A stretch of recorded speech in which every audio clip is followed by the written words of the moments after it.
Once it is in the concurrent list, my lords, then states can themselves legislate. This is something that your lordship should consider and hear the state. What we'll do is let whoever is opening the case on behalf of the petitioners open the case. Let's have in about 15 minutes what is the nature of the canvas of the proceedings that they're going to urge. So we'll have to then, we'll form a better view after about, say, 15 minutes of their opening their arguments. I have some more, something more to add, my lord. I adopt what the learned senior has said. Lord, the subject, your lordships are dealing with virtually, my lord, creation of a socio-legal system, socio-legal relationship of marriage, which, my lord, I'll come to, my lord, my preliminary objection would be, my lord, the domain of the competent legislature. When the subject is in the concurrent list, we cannot rule out the possibility of one state agreeing to it, another state legislating in favor of, another state legislative against it. So therefore, in absence of the states being not joined, my lord, the petition would not be maintainable. That's one of my preliminary objection.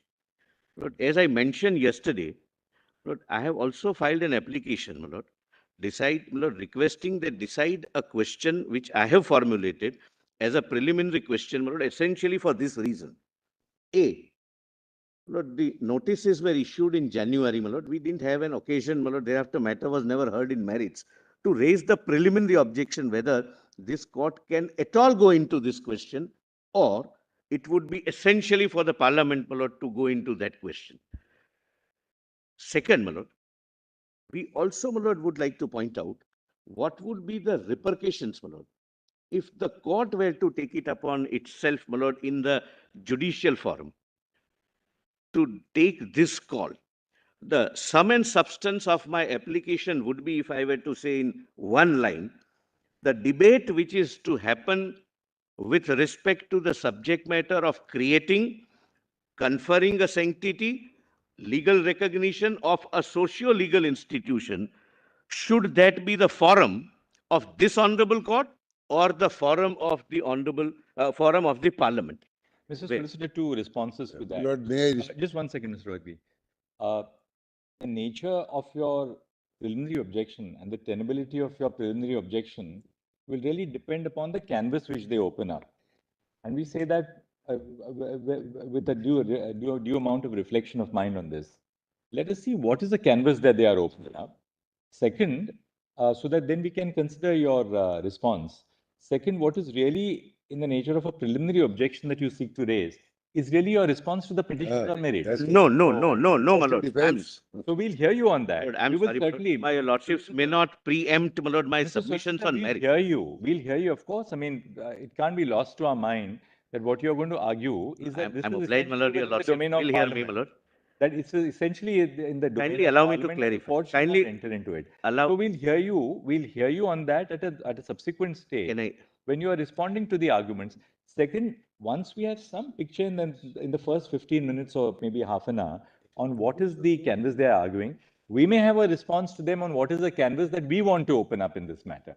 But that's after we hear them, because Lord, may I say, let me make my submission. To tell them that, well, this is what we want to be, which we want to go into, would be really to preempt their submissions on what they want us to go into it. For all probability, for instance, they may say that this is so far and no further. Personal law, there are also issues of personal law, adoption, succession, several issues that arise out of this.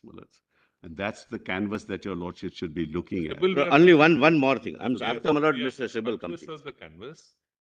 We want to view how it is being opened up. Yes. And whether it's the whole canvas to be opened up, not to be. That's correct. That's they're not that we are not. No, your lordship. I'm just one of the caveat that I'm just putting. You're right. Yes, you're right. There are other very complex issues.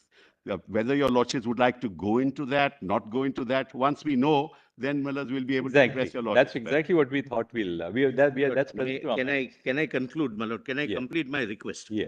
My lord, I'm sorry, my lord, my lords. Slightly, my lord, preempted my request. First of all, I'm making it very clear. My preliminary my lord, objections are not my objections on the merits. If merits were to be gone into, there are separate set of arguments. These are not, my lord, these are only for deciding which forum would adjudicate upon and which forum would be the suitable forum and constitutionally the only permissible forum where this debate can take place. So by the very nature of the objection, it must, in my respectful submission, be heard first. While arguing my preliminary objection, I'll not raise any submissions on the merits of the case. I'm, my lord, very, very clear about it. And, my lord, therefore, my lord, your So, lordship, Mr. Solicitor, we'll reserve, whether to hear you on the preliminary objection at this stage after they have opened up, just for about 15 to 20 my lord, minutes. So that you can- then your lordships may do one thing, my lord. That's the another request. My lord, let them give, my lord, their, my lord, suggest whatever submissions they want, overview, confined to, my lord, what my preliminary objection is. My lord, I can't be That we will non-suit. certainly my lord, not. We'll not do I have to anything. open my case. My lord, I'm sorry, my lord. My lord, I'm sorry. I'm sorry, Mr. Solicitor. We are in charge. We will hear Mr. I have I'm to sorry, open my lord. my Kindly case. last minute, my Let lord, me last. Mr. Solicitor, we'll hear you later. Yes. Yes, Mr. My Roy. lord, only a minute, my lord, only a minute. No. My lord, your lordships may give me a minute. Dictate to us how we will conduct the proceedings. No, I'm not, my lord. I am I'm not earnestly allowed that requesting. in my court. My lord, I am earnestly requesting. I would never do that. Your lordship knows, my lord. Yes. My lord, this is a matter, my lord, too sensitive an issue, Of where, my lord, your lordships would examine the preliminary submissions and, my lord, then give me some time. We may have to consider what would be the stand of the government, my lord, in further participation in this debate. So trust us to have a broader perspective of everything. Well, I fully trust, my lord. There is no question Therefore, of we lack just- of trust. We want to understand from them what they want to argue. My lord, then, my lord, your lordships may give me time, my lord, to consider to what extent the government would like to participate in this. Anything but adjournment. And I think anything but an adjournment. No, I understand, my lord, your lordship's anxiety, my lord, I understand. I share that. So, sir, are you saying that you don't want to participate? No, Lord, very my lord, strange I am way. This only to saying, participate, it's a prerogative you have. my lord, Lord, Uh, I'll not but go they that can- far, my lord. No, Mr. Listen, that, let me say that. They look nice.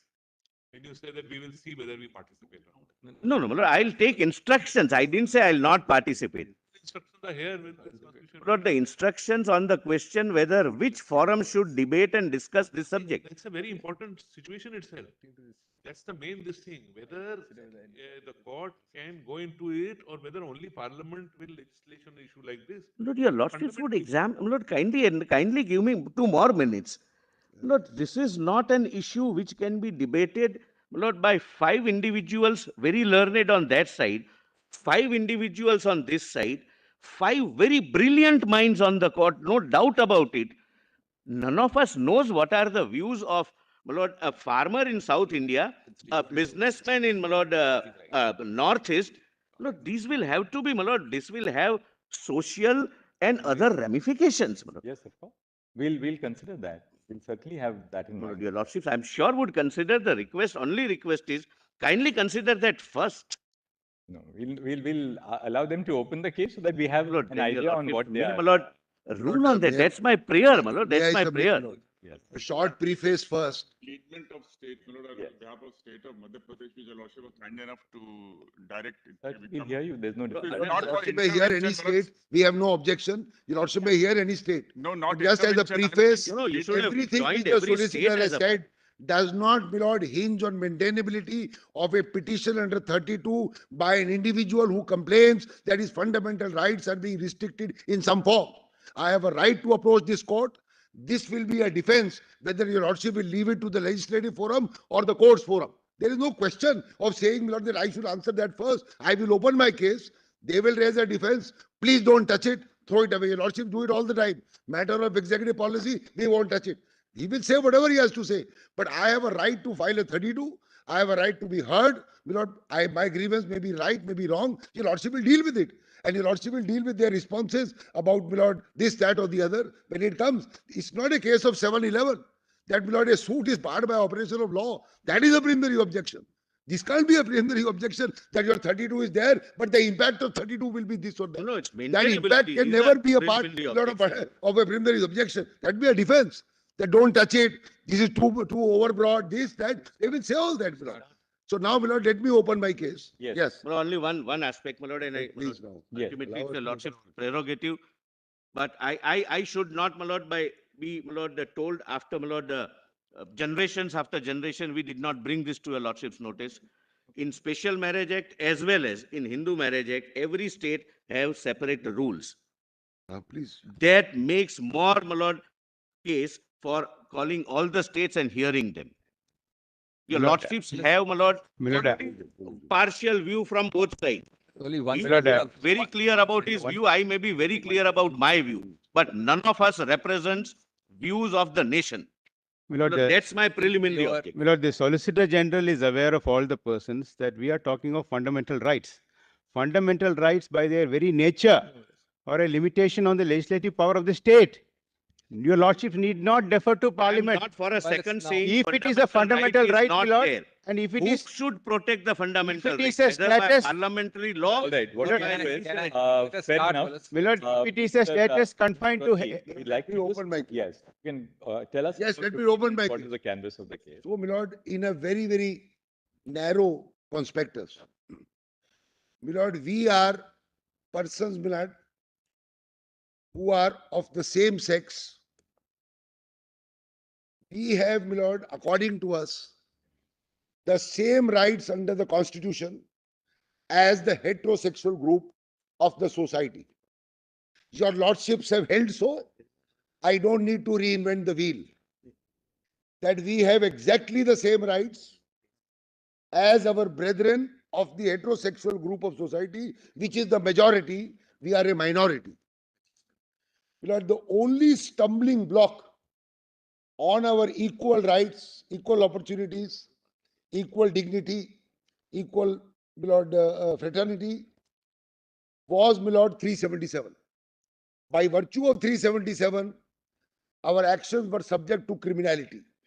Because it was criminality, my lord, it could not be equal in all measures of the heterosexual group. Criminality is now gone. The unnatural part or the order of nature under 377 is now effaced from our statute book. And therefore, our rights being equal in all forms, which are, my lord, reflected from Puttu Swami, Navtej, my lord, the judgments of this court on the right to marry a person of your own choice, Shafeen and all that, which I will show. If our rights are identical as held by the state, then we want to enjoy the full panoply of our rights under 14, 15, 19 and 21 to lead a dignified life, not mere existence like your lordship said in Francis Corali Bulin 40 years ago. To lead a life to our fullest extent with dignity, privacy in our home, and, my lord, without taint or stigma in public places. And therefore, we cherish and desire the same institution between two people as is available to the others, which is, my lord, the concept of marriage, the concept of family, because marriage and family is respected in our society. We don't, my lord, today, my lord, laws have now, my lord, progressed. In the Domestic Violence Act, even live-ins, my lord, are allowed. That is recognized by the court. Your lordship recognize it by even giving, my lord, property, money, inheritance, etc. So there is no reason why, once our rights are identical and same as held by your lordships, my lord. And that has been the development, my lord, in the US and other nations. I have made a one-page chart which I'll show to your lordship. Therefore, my lord, we seek a declaration. Because we have to be concrete. What do we want from the court? We seek a declaration that we have a right to, my lord, get married. That right, my lord, will be recognized by the state and would be registrable under the Special Marriage Act and other acts. But as far as I am concerned, my lord, my brief is to say that we want a declaration that we have a right to marriage and that marriage will be recognized by the state by virtue of the imprimatur of this court. And once that happens, the society will recognize us. Because even after 377, my lord, there is a stigma. If two people walk hand in hand in a park, my lord, or in a hotel or in a mall, they are still stigmatized in public. That stigma will only go after the imprimatur of this court that they are entitled to get married, and the state shall recognize it. And once the state recognizes it, it can also be registered. And that will be full and final assimilation of this minuscule group, my lord, into Now, Mr. Rohde, assuming that you seek a declaration from the court yes, that queer people belonging to the queer community, yes, same-sex couples, have a right to have a right to marry, and therefore the state must recognize the My marriage lord. between these two. Now, what is the next step? Are you therefore saying that the Special Marriage Act already recognizes that right inherent in it? Well, a matter my of lord, an interpretative device or an by an interpretative interpretative, my lord, I don't want it to be quashed or anything. Right. By an interpretative device, in one line, if I was to say, the provisions, my lord, of the Special Marriage Act made in 1954. Today, my lord, we are now 70 years down. There is a lot of evolution. As I said, my lord, livings, etc., have now come in. I want to say, my lord, that your lordships will broadly read spouse in place of man and women, or husband and wife. And that is it. And if I may show, my lord, a classic example of the definition of marriage in Black's dictionary, which I will show to your lordship, in 1968, said, my lord, it's a union of a man and woman. But when the definition came in 2019, it says, my lord, a union of two persons. So concept of marriage has changed over last 100, 200 years. We had concepts of, my lord, group marriages. We had very different concepts. We had concepts of child marriage. We had concepts of, my lord, temporary marriages. We had concept that, my lord, prior to the Hindu Code Bill introduced by Pandit Nehru, my lord, in 1950, a person could marry any number of times.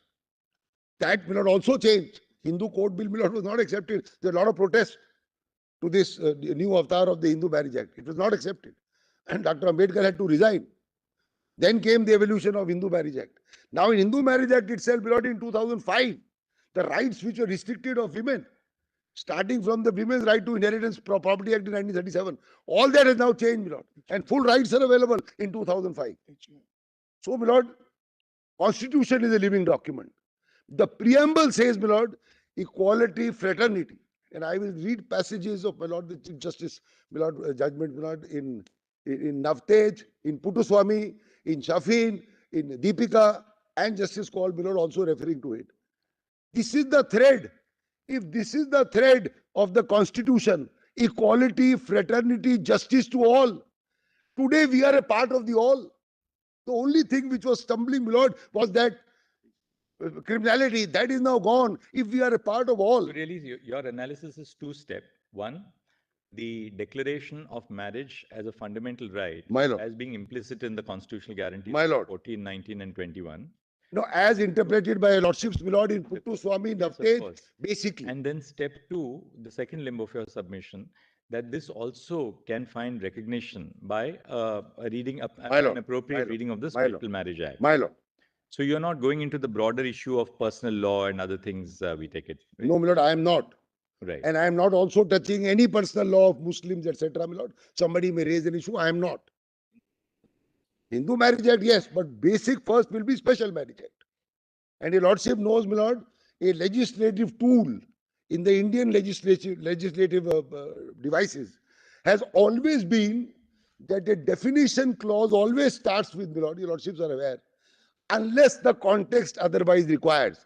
That is the elasticity given to every legislation, more or less, in this country by Parliament, that you have to, my lord, adopt or adapt to 20, 30, 50, 70 years later. Can't keep changing the law. Can't keep changing definitions. So you have, unless the context otherwise requires. So if the context requires that a man and a woman or a husband and wife to be treated as persons or spouses, your lordship will do it by an interpretative tool, number one. Number two, this question, that whether, my lord, the court should wait for the legislature to act. Firstly, it arose, my lord, in Navtej. The court, my lord, entertained rather than waiting for the government to, my lord, remove it or not remove it. But there is, my lord, authority for the proposition in, my lord, Navtej, Shaira Banu, Puttaswamy, that the court need not wait for legislative, my lord, interference. And if it is brought to the court's notice that my fundamental right is being restricted, my lord, by the state or by this society because of its mindset, which has to now open up, the court's duty is to act. That is, my lord, clearly laid down. My lord, our lives are passing by. We are getting older. We also want to have the respectability of a marriage, respectability of a couple. What is the point of saying that only criminality in your bedroom is removed? But beloved, when you go out, there is a passage of Justice Chandrachud, beloved, in one of those judgments, that what matters is what happens in a public space. What is the concrete position? If today, beloved, what is the position? All right, 377 is gone. But if these people, call them queer, call them strange, people call them all different names. If they were to go to different places, people look at them. Look, they are going this way, they are going that way, they are doing this, they are doing that. That, beloved, that is a restriction or an infringement of my right, which is Article 21, to, beloved, live with dignity, freedom, privacy, full expression of thought under 19(1)(a), no discrimination under 14, and, beloved, in 15, as the Lordship knows, not there will be no discrimination only on the ground of sex, creed, etc., and only on the ground of sex. Lordship judgment, Justice Chandrachud, talking about Nargesh Mirza, that Air India case, and, beloved, that Anuj Garg, that, beloved, the Delhi hotels case where, beloved, women could not, beloved, become employees. So your Lordships have accepted Anuj Garg, which is an expensive definition of sex to mean sexual orientation. Sex does not mean, my lord, only male, female. And your Lordships have, my lord, discounted the verdict in Nargesh, clearly. So Anuj Garg has been accepted by his Lordship Justice Chandrachud in that judgment, and also, my lord, in Nalsa, where we're dealing with transgenders, there are passage after passage that if you have to give them equality, that equality, my lord, also must reflect positively. So you have the negative part, don't discriminate. There is a positive part in 14 and 15, affirmative action also. My lord, sorry to say that Nalsa said that give them reservation. Years ago, nothing is done. Years ago. Your Lordship judgment, my lord, in Navtej, gave full publicity. Today I read in the Indian Express, today, your Lordship judgment says give full publicity. People must know that it's not a criminal offense. Don't look at them with this stigma. My lord, years ago that judgment was delivered. Nothing done. And the three ministries today say, we have not done anything and we are not supposed to do anything. If this is the state of affairs of legislative, my lord, interference or legislative response to judgments of this court, I have no choice but to knock at the doors of this court and say, my lord, I have a sense of deja vu. I was here. I opened the case on 377 years ago, before 5 judges, 5 years ago, in this court. This is how, my lord, we reach step 1. And there is a passage in Justice Chandrachud's, my lord, verdict, which I will show, my lord, that this was the first step. That is that sense. This was the first step. Remove that obstacle. Bring them up to the mark with the others. They will walk, my lord, shoulder to shoulder. The Constitution said secular. What is secular? Regardless of caste, creed, color, sexual orientation, full expression. So we are a part of one homogeneous whole, but with the similarities of caste, creed, color, religion. But everybody is entitled in our secular polity, a pluralistic society. Justice Abarwal, my lord, in Coelho, secularism is a part of basic structure. Equality is a part of basic structure. If they are a part of basic structure and a part of the triangle, my lord, I would say quadrangle, not triangle, 14, 15, 19 and 21. If they are a part of that which are inalienable, part of the basic structure, cannot be removed by anybody, cannot be tinkered by anybody, as understood by your lordships. I am not reinventing the wheel. Whatever I am saying, my lord, is actually a paraphrase of what I have read in the last couple of days from those judgments. And I will show you some passages. I am only going to put the pieces together, my lord. And I have, my lord, for a lordship's, my lord, convenience, Justice Bhatt might recall, my lord, in that reservation case, I had made a big chart to show you how the judgments went, my lord, in reservation. P3. Here I have made, my lord, your lordships found it, my lord, useful. Here I have, just hold on, Lord. I have made, my lord, a one-page chart. Starts, my lord, with, my lord, 1860, the penal code. Your lordship just have a quick glance. It will be easy. This will give your lordship, my lord, a very quick glance Because I think only Justice Bhatt was there, my lord, in that case. The 5 judges here. Kindly, my lord, just see.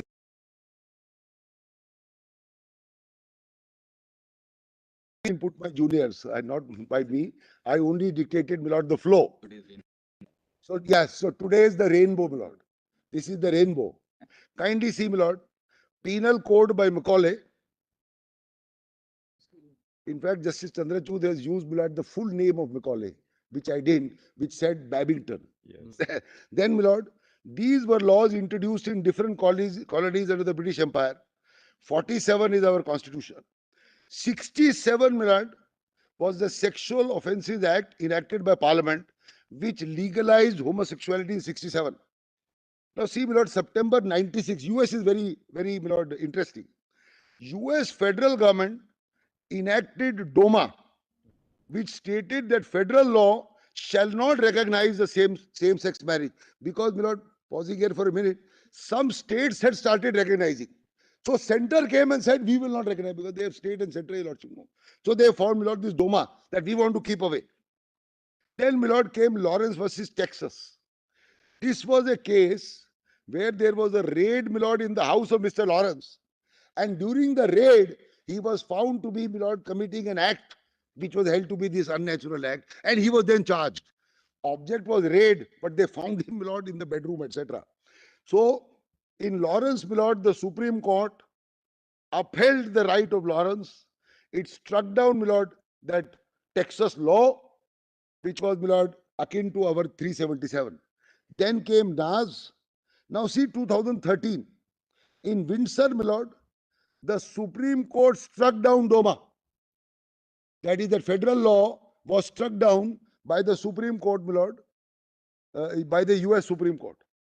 Then came, my lord, Kaushal, which reversed, my lord, the Delhi High Court. Then 2013, the UK Parliament enacted another act to confer equal rights and protect dignity of same sex. 2014 is our NALSA. Now mark 15. In 15, my lord, in Obergefell, it recognized the rights of same sex, legalized the same in the country. My lord, your lordship may mark, and I will show the definition of marriage in this judgment is classic. What is marriage? How, my lord, important it is. I'm going to show that. How important it is. And this happened, my lord, in 2015. And this is referred to, my lord, in Navtej and Shaira Banu both. Then, my lord, came Puttu Swami. I am not reading, my lord. But there are some passages, my lord, of His Lordship Justice Chandrachud, as His Lordship then was. And I have given those passages which I am going to read. And some passages of Justice Sanjay Kaul. Then, my lord, Shafin Jahan and Shakti Vahini. Here also, my lord, if I may say so, the common thread is the Chief Justice. In regard to, my lord, the right to marry a person of your own choice. If you have a right to marry, my lord, a person of your own choice in the heterosexual group, and we are identical to them in terms of our right, it follows, it's QED, it follows that we should also get it. And therefore, you will have to, my lord, qualitatively interpret the laws which were framed in 54 to now fall in sync with what your lordships have said in the last 5 years. That is, my lord, Shafin Jahan. Then came, my lord, Article Section 373 of Johar. Then in 2022, US enacted Respect of Marriage Act for protecting validity of same-sex marriages. Currently, 31 countries recognize the same-sex, but I've given the names. Then came Deepika Singh, Lordship, Lord the Chief Justice. Again, right to marry, familial relationships, or even queer relationships, as they are called, is specifically, my lord, dealt with, and that it should be, my lord, can be a family unit, etc. Now, see, my lord, the last definition of marriage in 1968 in blacks. Marriage, as distinguished from agreement to marry and from the acts of becoming married, is a civil status condition relation of one man and woman united in life, in law for life for the discharge the other, and communities of duty legally incumbent or those whose association is founded definition of sex. Union relies on. Now it's changed. Now, my lord, your lordship may mark here, the union relies on the 1968 definition in the counter affidavit. A detailed counter has been filed by the union of 40 pages. So it's not correct to say that I have to now again look at, my lord, what the government will say. They filed a big affidavit. Very big affidavit. And they rely, my lord, on the 68 definition. But see, my lord, the definition of 2019, after, my lord, society has evolved. The legal union of a couple. The essentials of valid marriage are parties legally capable of marriage, mutual consent, any actual contract in the form of law. Definition, my lord, of same-sex 2019, ceremonial unit of two people of the same sex, whether man or woman. This is the evolution. So, my lord, union, government of India is following blacks, but it is following an antiquated edition. If you are following the same, my lord, definition or the same dictionary, I say follow the latest version. You can't follow a version, my lord, which is 50 years old. So, ultimately, my lord, it is this. Not the Chief Justice has put it. I want, my lord, I request, not want, I request. For example, my lord, the two petitioners in the first case, who are they? Two individuals who met, who had a bond of faith, love, partnership. They want to, my lord, reach the status of a married couple, like the other persons, and have a family. They cherish the same, my lord, what is cherished by the others. They want to lead a dignified life, what the others also lead, and not always to be looked upon. Look at them, look at them. For that, your lordships have removed the one block, that they can't go to jail. The second step has to be affirmative, which is a recognition of the right to marriage, so that we are equal, recognized by the state, so that, my lord, society then follows the state. Because society, my lord, is resistant to change. Human beings are resistant to change. So society follows what the law is, and the law is what is, my lord, said in parliament or what is declared by this court. That is the law. The only thing which we'll also need to apply mind to, if you Right. look at your chart, My lord. if you see the US, September 96, the federal government enacts the Defense of Marriage Act, Yes. which says that the federal law shall not recognize same-sex marriage. Then comes 2013, of course, Windsor. the UK. Or UK. Windsor, that's right. Yes. And then 2013 comes the act in the UK, conferring upon all same-sex. Lord, Windsor is also there. Yes. Windsor, Lord, 2013. Yes, that's right. Windsor. When Doma was struck down, the federal law struck down. And struck down Doma. My lord. Right. Then comes in the UK, you have a legislation which recognizes same-sex relationship. My lord. And then finally in 2022, you have the US Respect for Marriage Act. Yes. 2022. Yes. So you had in the US something which was debilitating, which was removed from the statute book. Then you have something positive which is enacted in the UK, and then which is enacted in the US as well, the 2022 legislation. Now, what we therefore have to really consider is exactly what the other side is Yes, urging. yes, I understand That the drift of the question anyway. these essentially matters where even in the US and the UK, legislature has intervened earlier by outlawing and later on by recognizing. In the absence of legislation, how does the court go about it? Yes, I understand the question. Is there a contra? I mean, is there any indication in our legislation precluding the court? So, my lord, yes. Or is there a legislative space within which the court can then yeah, I understood the question. My respectful submission, my lord. One, my lord, your lordship may see the judgment is over Jeffel in 2015. What is the right of marriage and what is the constitutionality of an enforcement of right of marriage? Because what they are saying is you live together, you want to do whatever you want, but you can't tell that you want to perform whatever ceremony you want to do or whatever you call it as a marriage, but you can't give an imprimatur and say that that will be registered or recognized. That's, therefore, we'll have to go back to what is the enforceability of a right of marriage. So, my lord, if I may answer first the Chief Justice. My lord, if your lordship sees 2015, I have understood the drift, my lord, there the legislatures acted. They acted pursuant to the judgments or feelings of people, they acted. Here, but in 2015, my lord, as far as Ober Jeffel is concerned, it recognized the right of the same-sex marriage and legalize the same. That was a judicial imprimatur. It legalized. Correct me if I'm wrong. Sorry. There were constitutions and there were laws which were amended or enacted which prohibited gay or same-sex marriages. Same-sex marriages. Obergefell actually struck down that and said, Right. you have a right to marry. Now, the wheel has turned a full circle where you have a complete federal cover in the sense that you have a Yes, yes, Your Lordship is right. right? So we are at that stage. Yes. So yes, yes, Your Lordship is big right. put is we are at that stage. So how do we go about this? So, my Lord, One is the declaration part which I am seeking. My Lord, what I am respectfully submitting, answer to both of your lords, so three of your lords. My Lord, if, as distinct from UK and other places, if we have a fundamental right under 14, 19, 21, whatever, to be treated as identical and equal to our other brethren, then the full enjoyment of our rights to be equal to them includes the right of dignified life. If it includes the right of dignified life, which includes the right to choose a partner for marriage or choose a friend or a freedom of expression, whatever we want to express, we don't only mean writing, expression can be, my Lord, in love or other forms. And that it is now settled that it is innate, it is not an acquired, my Lord, thing, call it queer, call it what you like. If the rights have to be identical, then I must get the recognition of my union the same way as the recognition of the union of two others.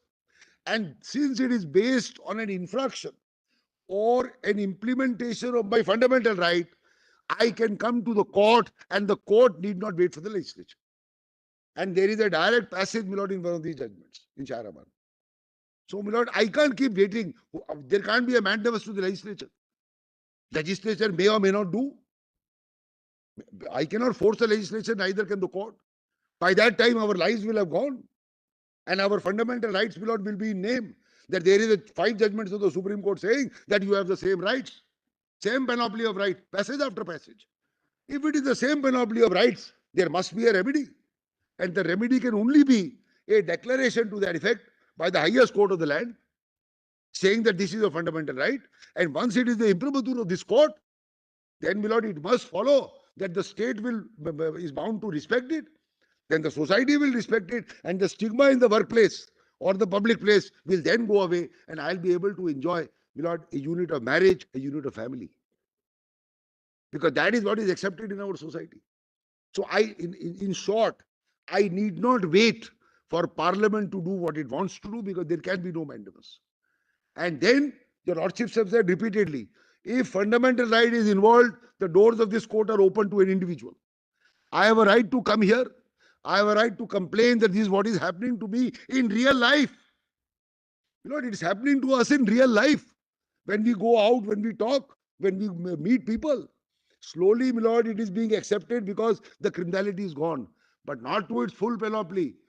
Because people say, what right have you to get married? Which law? Which court? You got a judgment from the Supreme Court in the first one. Where is the second one? So unless and until, my Lord, I get a recognition of law under Article 141, because that the other legislative thing is not available to me. Vishakha, or whatever.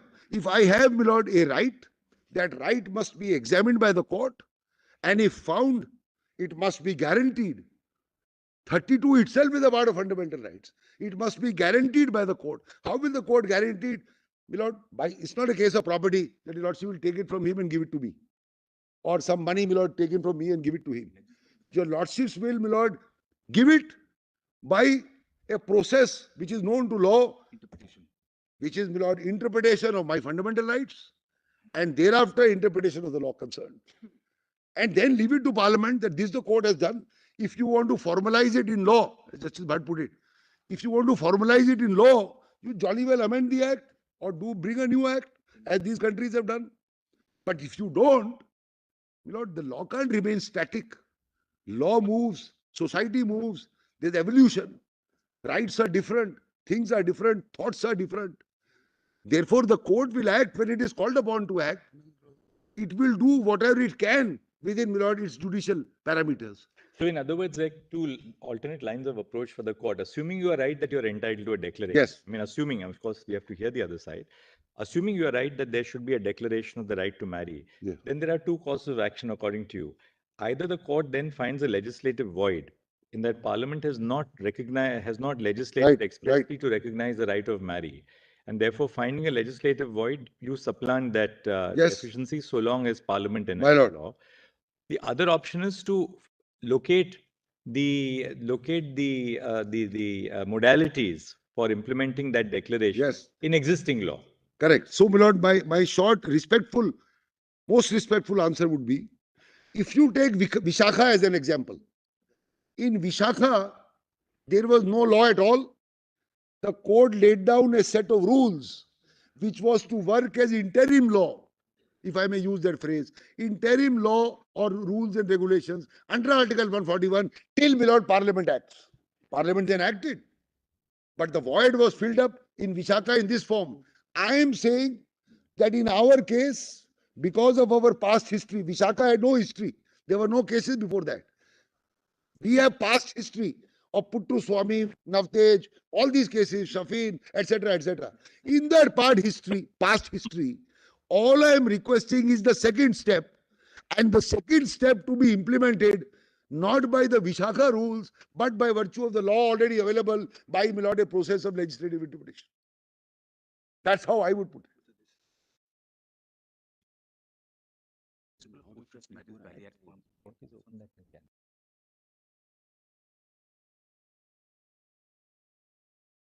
The vacuum which it filled in and Yes. the law which came in. Are you canvassing for filling in a vacuum, leaving it to the legislation to do what it wants? No, my lord, I am not saying that your lordship may give a declaration, then leave it for somebody else. No. Therefore, I asked that question. Yes. Because, my lord, life is passing by us by. We can't wait. How long will we wait? So you're looking at an interpretation of the legislation as it stands that should be expansive. This is what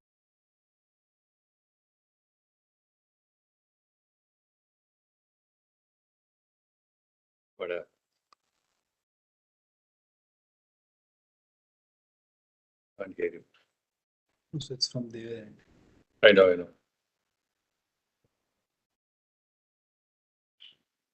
I can't hear that conversation.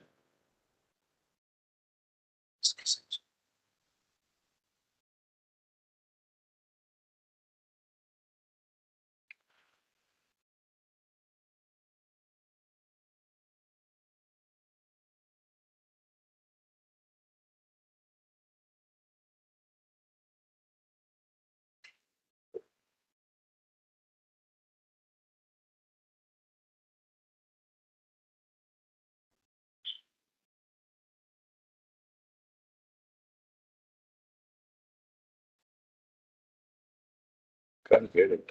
What happened? They are discussing. The bench is discussing.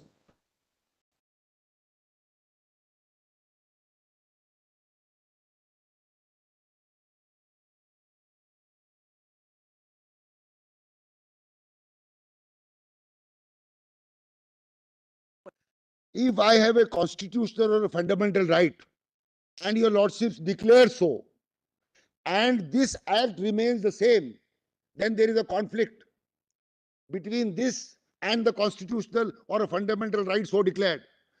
So one way is that this must give way to the constitutional declaration. We don't want it to give way. The simpler way is to read it down, to be in accord with the declaration, my lord, which I am seeking. Yes, because, my lord, legislative drafting of 1954 to, my lord, my constitutional right after 50 or 70 years. This drafting cannot stultify what I am constitutionally entitled to get if I am right. If I am right, if I am wrong, it's all over. If I am right to get a declaration of the nature that I am seeking, my lord, in 2023, then there is no way that, my lord, a drafting of a statute in 1954 will, my lord, we will.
Part, my lord, there are two thoughts.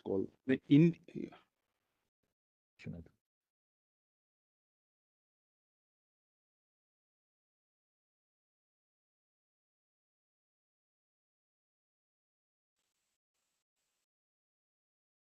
That side is not being shown.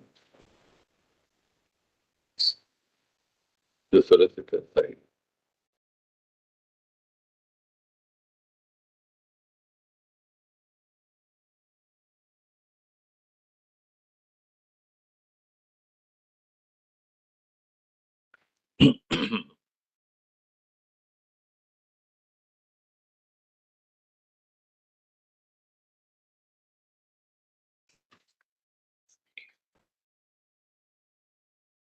our model, where your lordship in constitutional adjudication have equalized and brought the left out category into the existing category, my lord. Not just the executive instruction case in Nakara. In All India Sikkim Old Settlers recently, following Vishnudas, Handimal, ITO Lawrence and other cases, where, my lord, some people were left out of certain benefits. Your lordship said striking down will deny everybody the benefit. I will now equalize them, my lord.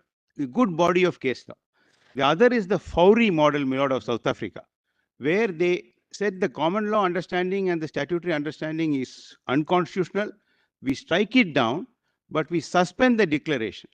No doubt in South Africa, there's an express provision in 172 permitting that. But, my lord, that was how they equalized it. But your lordships have gone one step further.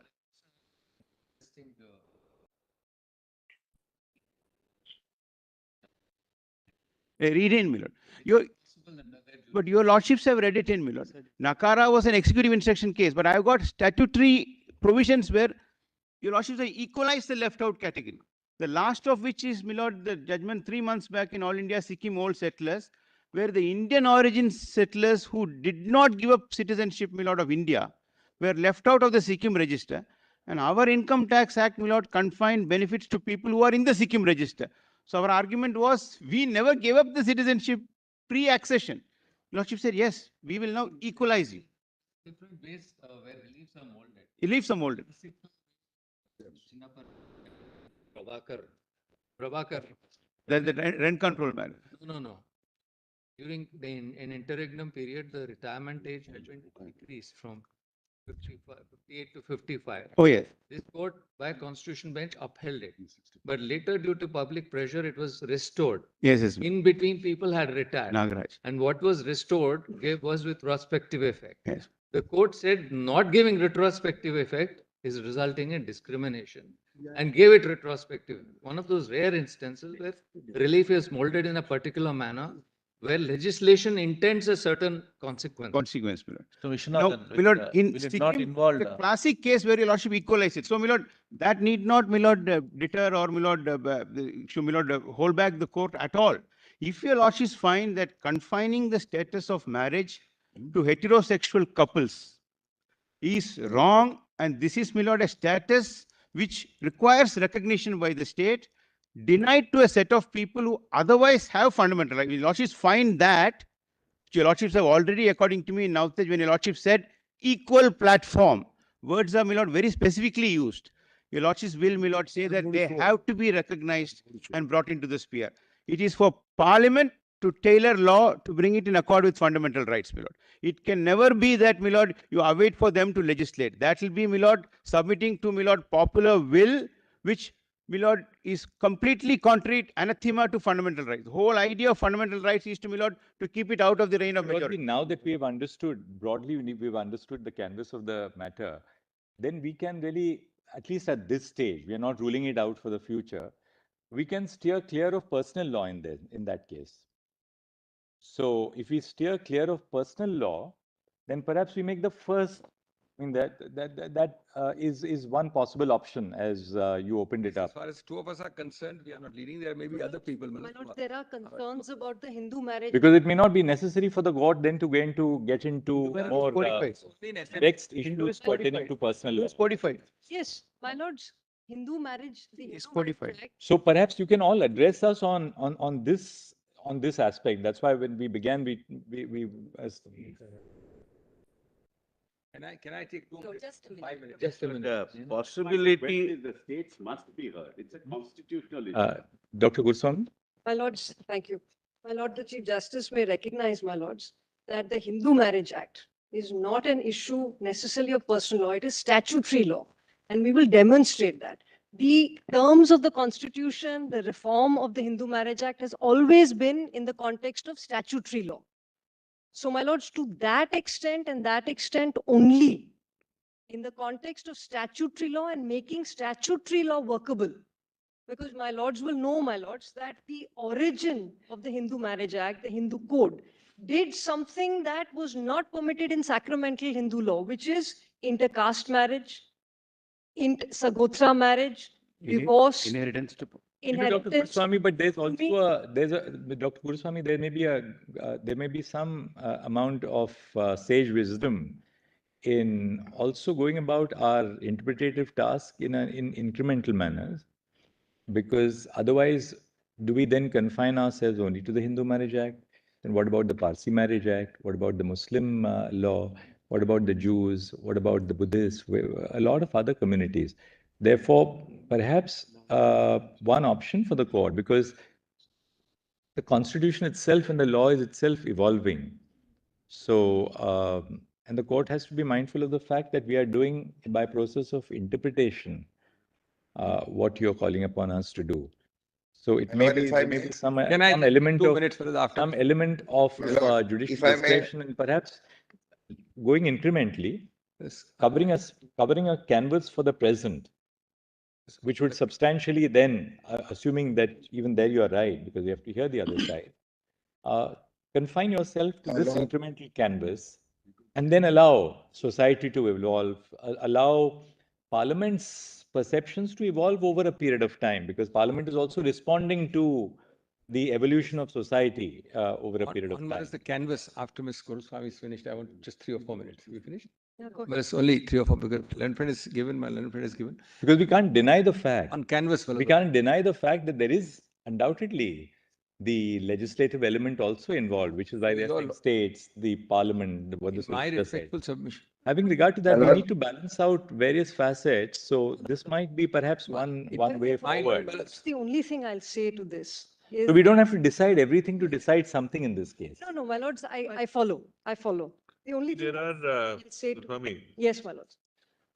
One is the channel pointed out by Mr. Rodgi in a restrictive sense that only construe the Special Marriage Act. If it founds favor with us, it will give us status of marriage. If it not, he rightly said you are out. Therefore, whether other issues at all arise or don't arise, will depend on how we interpret this aspect. Other issues may survive for another day, or may not survive for the time being for another day, depending on what view we take on this core issue. And in the wisdom, as the Chief Justice said, sometimes incremental changes in issues of social and society ramifications are possibly a better course. There is a time for everything. There is time for some things to come. Therefore, what was being suggested was, can we, for the time being, confine it only to this limited issue? Don't step into, let me complete. Don't step into personal law issues under different religious norms. Don't get into any of those issues, but only say that, can the Special Marriage Act be interpreted in a manner by reading into it a general, a gender-neutral situation, period. Can I say? And perhaps you can then help us, you can assist us, and we'll ask the solicitor also to assist us on how we can sort of develop the notion of a civil union, which really finds recognition in our statute, namely the Special Marriage Act. See, because now, for instance, I'm sure you wouldn't also deny the fact that between the time that Navtej was delivered and today, our society has found much greater acceptance, say, of same-sex relationships. For the last 5 years that we have seen it unfold, Definitely. And that's very positive, because you find that there is a greater acceptance in our universities. And by the way, our universities don't consist of only urban kids. They all come from the smaller areas. Yes. But there is this acceptance which is evolving. So, in this evolving consensus, the court is also playing a dialogical role to create that consensus and move towards a more equal future. While being conscious of our own limitations, which we can't deny in the legislative arena. I follow that. My lords, the only request I would make is that the question may be left open to be adjudicated. Obviously, we're not going to reject what we don't. Yes, we can always confine our canvas and then not reject. Obviously not. That is not necessary for the court to do at all. Simply this, that the second point is simply this, that marriage is not only, as if that were not but leave broader and broader issues for an evolving future. Yes, but marriage is not only a question of dignity, as if that were not enough. It is also a bouquet of rights that LGBTQ people are being denied post-Johar. Right? Those rights are simple things. Bank account, life insurance, medical insurance. I, for instance, frankly... rental accommodation. I cannot buy SCBA medical insurance. Citizenship. I am a member of the SCBA bar. I cannot buy my family medical insurance from the SCBA. So this is the reality of how rights are exercised. Rights are exercised when you are able to protect your relationships. One facet of that right is a constitutional value of dignity, equality, fraternity. The other facet of that rights is the day-to-day business of life. And the day-to-day business of life is all of these things. Now, when we look at law in India, and all common law is premised like this, that most rights flow from this notion of blood relationship, i.e., either being born into the family or being married. That is the problem, my lords. And so, therefore, short of full marriage, whether my lords find that under the Special Marriage Act or be that as it may, short of full marriage, it will mean, if it's short of that, it will mean that subsequently, not just Mr. Rodgi, Mr. Kripal, me, we will keep coming back to court to have to litigate individual issues of discrimination. I am not able to nominate my partner for life insurance. Now, these are not theoretical issues. This is our life. Right? So therefore we say marriage, because that is the notion, not only for society, but that is the notion that the legal framework, which is premised on common law, understand and takes within its fold. So not, therefore, my lords, respectfully, therefore the problem is that anything short of that, if it is a civil union, so this correspondence will now start, my lord, with insurance company, with banks, with hospitals, with wills, with estate duties, with anything that is prerequisite to being able to live a life outside the home, including buying that home. So the status, so there are folds here. Mr. Rodgi, taking a cue from what she says, Yeah. see, even in Puttaswamy, when we laid down the right of privacy, Yeah. we were conscious that it had many nuances. We said we can't beforehand take all nuances into account and rule on this thing. As it evolves, things will evolve. That's the basis of the... These are absolute day-to-day issues. So, Take the Income Tax Act. The two partners can't give a gift. Gift is not free of tax, Rodgi, but provided without you are married. if you succeed, I'm saying if you succeed on the fundamental issue, Yes. that it can be read into, Things will work out. many nuances will start, may take time to work out, it may require more visits to the court, one can't say. But it is very difficult to say that we work out all possible nuances now, even the nuances which you think exist at the moment, to be taken as a bundle of things and dealt with. So, therefore, the suggestion which was following was, let us, if we confine it to this fundamental issue under a particular act, that's it. We don't touch personal laws, we don't touch anything else. We don't get into anything else. But on the canvas, I want to say this first. Yeah. On the canvas, just 1 second. But on canvas, there are two words here. Of course, on the confinement, it is with great respect, the better profitable way of doing it. There are very valuable arguments by the Hindu Marriage Act batch, or even by other personal laws. Both of us, in the two lead matters, are not arguing that. We are only in SMA.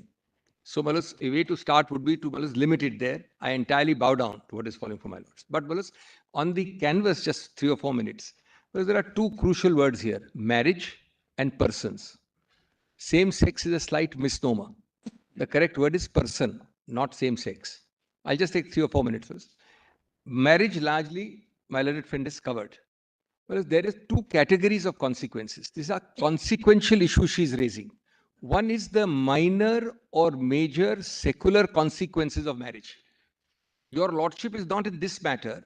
In the event that your lordship holds marriage to be this way or that way, not creating an empty shell called the word marriage. It has to have some consequential benefits. Marriage, in any case, now you can have a live-in. You need not even call it marriage. It is because of the consequential benefits. So your lordships may need, this is entirely a lordship discretion. I understand it's a great advance in law if your lordship even were to interpret same person marriage as a marriage. I'm not at all diluting or reducing that. But your lordships, according to me, even in this more limited canvas, must consider traveling a little ahead. One category is what my learned friend has said. These are secular incidents of daily life. They involve nothing beyond that. And your lordships can have a reasonable listing. Now, there are larger issues which your lordship will explicitly keep open. I would say that even those can be covered by marriage, but possibly, we are too early to start doing that. There is succession law, certain aspects. There is adoption law, certain aspects. There is certain other things. We are not at all, giving it up or lessening it. But your lordships in this, the crucial word which fell from the Chief Justice is incremental. I always believe that, your lordships in such matters is like a rubber band. Your lordship expands incrementally slightly. You stretch the rubber band too much, your lordship is pushing pressure that the rubber band will break, because that slowly movements is on the societal view of the rubber band. Now, adoption, according to me, is crucial. Is crucial. There may be some non-adoption issues which your lordship may not consider crucial. I'm not able to, in fact, itemize. But your lordship will guard against holding on the left hand, in the event your lordship so holds, that marriage of same persons is valid, and on the right hand, make it an empty shell. That is point one. Point two of the canvas is even more important. The point arises from not having to come to your lordships every day. That's why I said the word is actually more appropriate. I've looked into this, some literature, same person. Now, your lordship has got, one is heterosexual marriage. Lordship will call it this side. One is man-man or woman-woman, which we call homosexual or lesbian on the other side. Now, there are two actually parameters of differentiation. One is sex-based, which must include between the man and woman sex, there is also a whole range of combination of persons with special biological features. It's not only man, it's not only woman.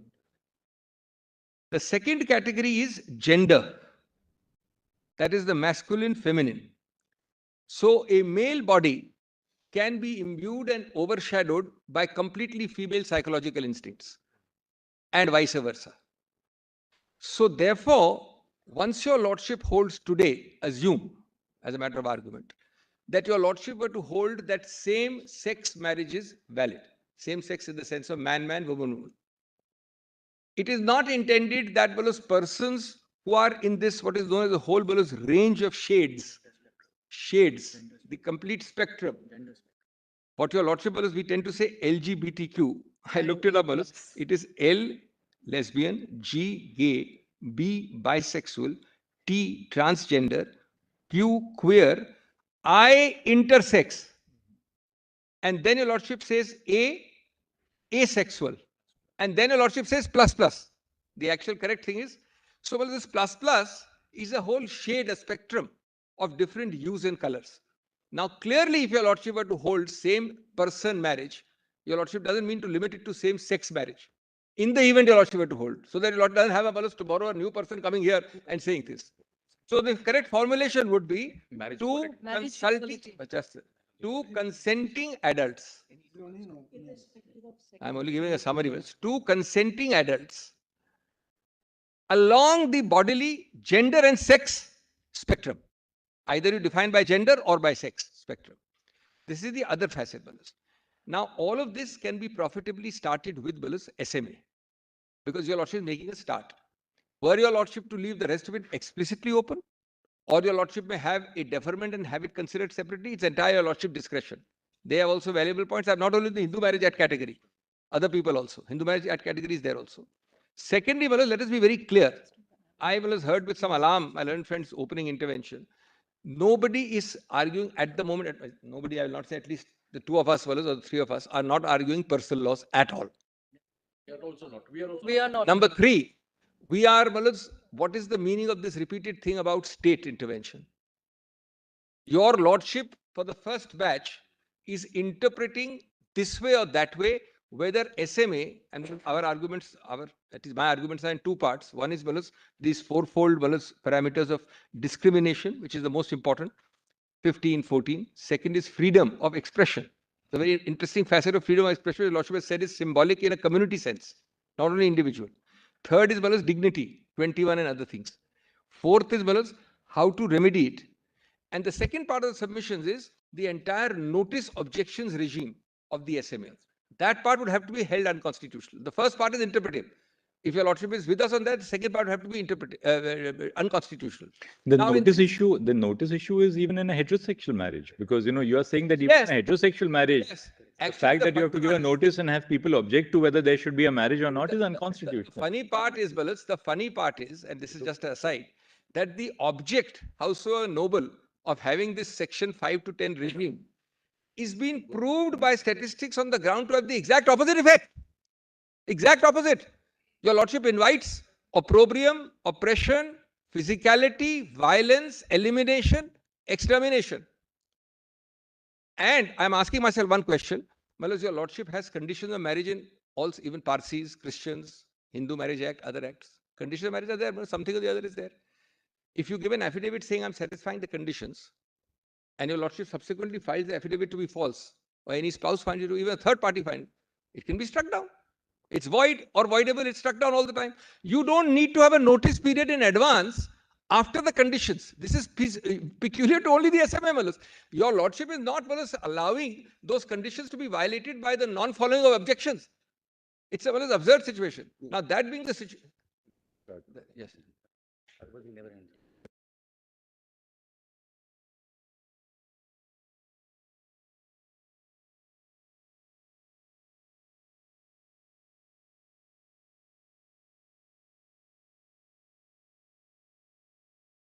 Sorry, I can't.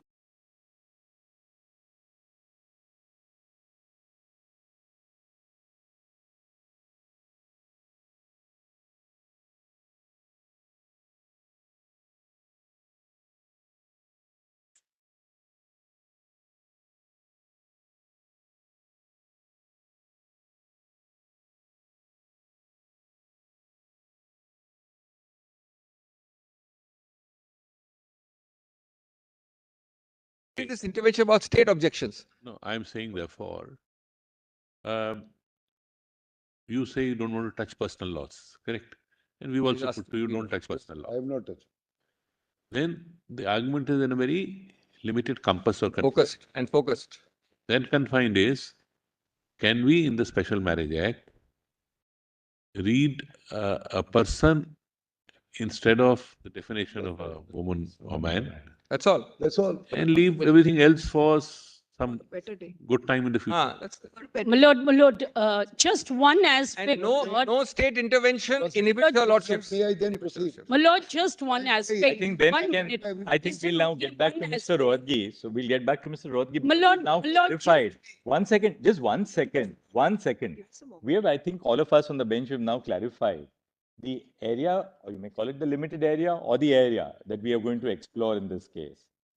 Let's hear Mr. Rodgi on that, because I my think lord, now... my lord, just on the ambit, to my lords. this. My lords, briefly, My just lord, on the ambit, if I may be permitted. This, My lords, which we have is challenged true. in addition the other two secular legislations, and many of us have, which are the Foreign Marriage Act and the Citizenship Act. my lord, that's My lords, with regard to the Citizenship Act, the word spouse has been used in 2015, subsequent to all of these other legislations. So if the doctrine of casus omissus is applied, all that is required is very, very low-hanging fruit, my lords. All that is required is to be said that spouse means spouse. See, one thing is, either we confine it to this, the debate will be limited and we'll know whether we agree with you or not today. If we don't agree with you, nothing survives. So all those issues, all other issues don't survive. But sir, when you're... If we, My lords, if we, suppose we agree with you on the Yes, my limited issue, then in what ramification, what nuance the other thing survives will be a second innings. my lord, Second, third, what time? look, the Foreign Marriage Act is actually a secular act, which is really a takeoff from the Special Marriage Act. So that would have to be included in this canvas. You can add supplement. It is only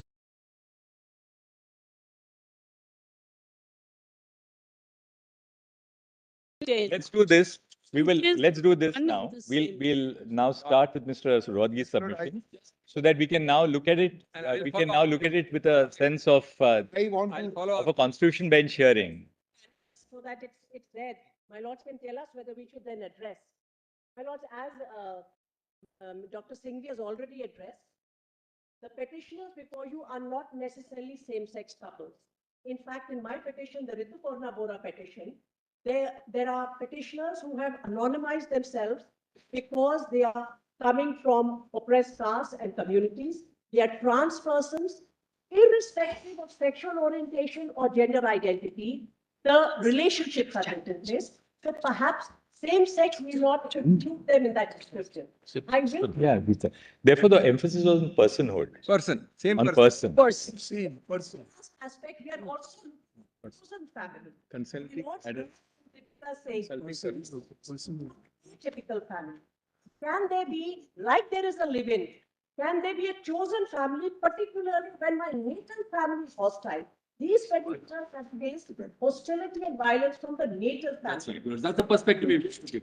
A chosen family, both to take care of them and the accruing rights. All right. Now, Mr. Rodgi, you can open now. Can I? Mr. Rodgi, now tell us about what's the time estimate for you? Milord, all my time has been hijacked by people on my side. No, but now we sort of, now the Constitution bench begins as a constitution. Now confine yourself to this. Only this. Lord, your lordships, Yes, only this.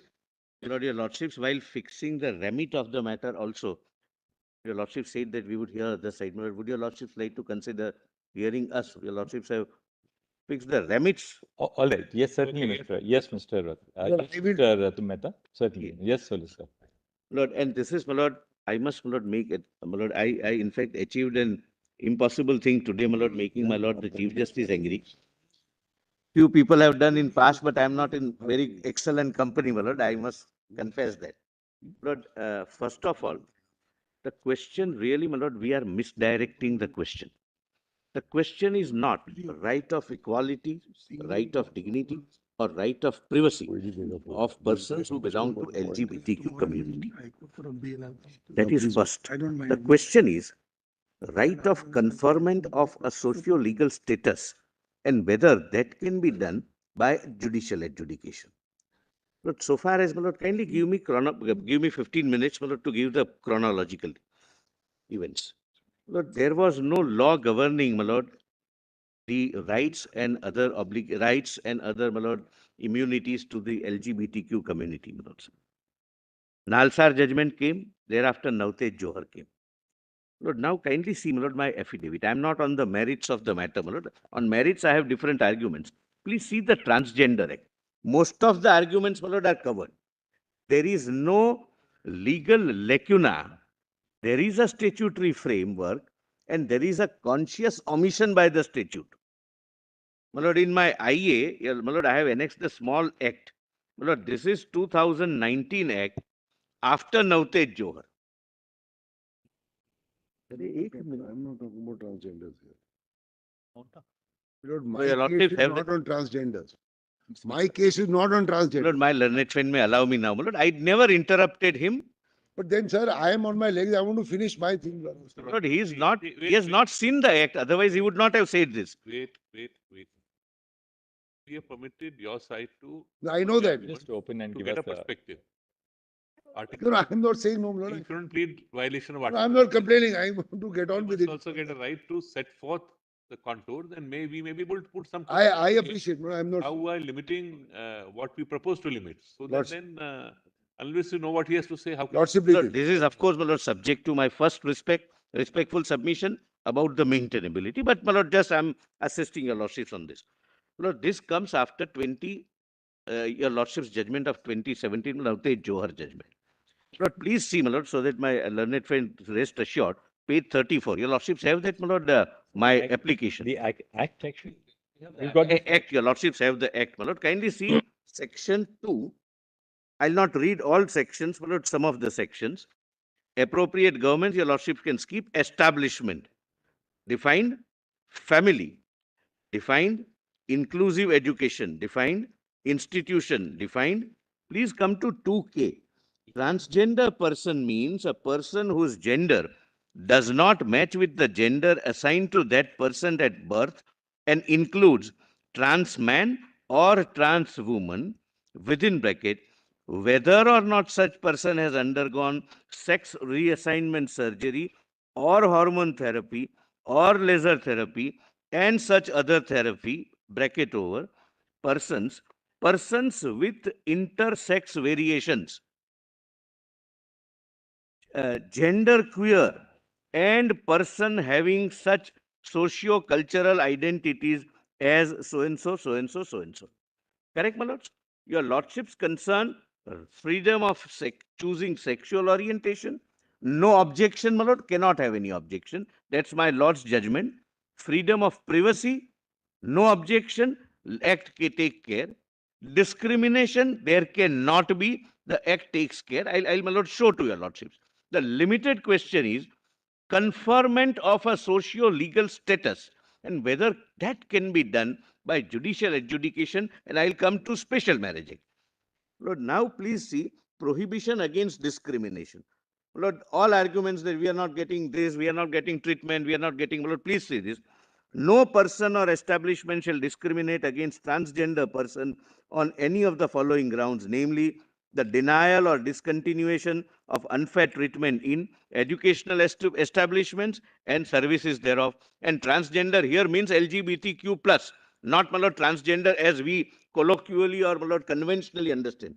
The unfair treatment in or in relation to employment or occupation, the denial of or termination from employment or occupation, the denial or discontinuation of unfair treatment in healthcare services, the denial or discontinuation of or unfair treatment with regard to access to or provisions of enjoyment or use of any goods, accommodation, service, facility, benefit, privilege, or appropriate or opportunity dedicated to the use of general public or customary available to the public, denial or discontinuation of unfair treatment with regard to right of movement, denial or so-and-so unfair treatment with regard to right to reside, purchase, rent, or otherwise occupy any property. These are all criminal offenses if there is a denial.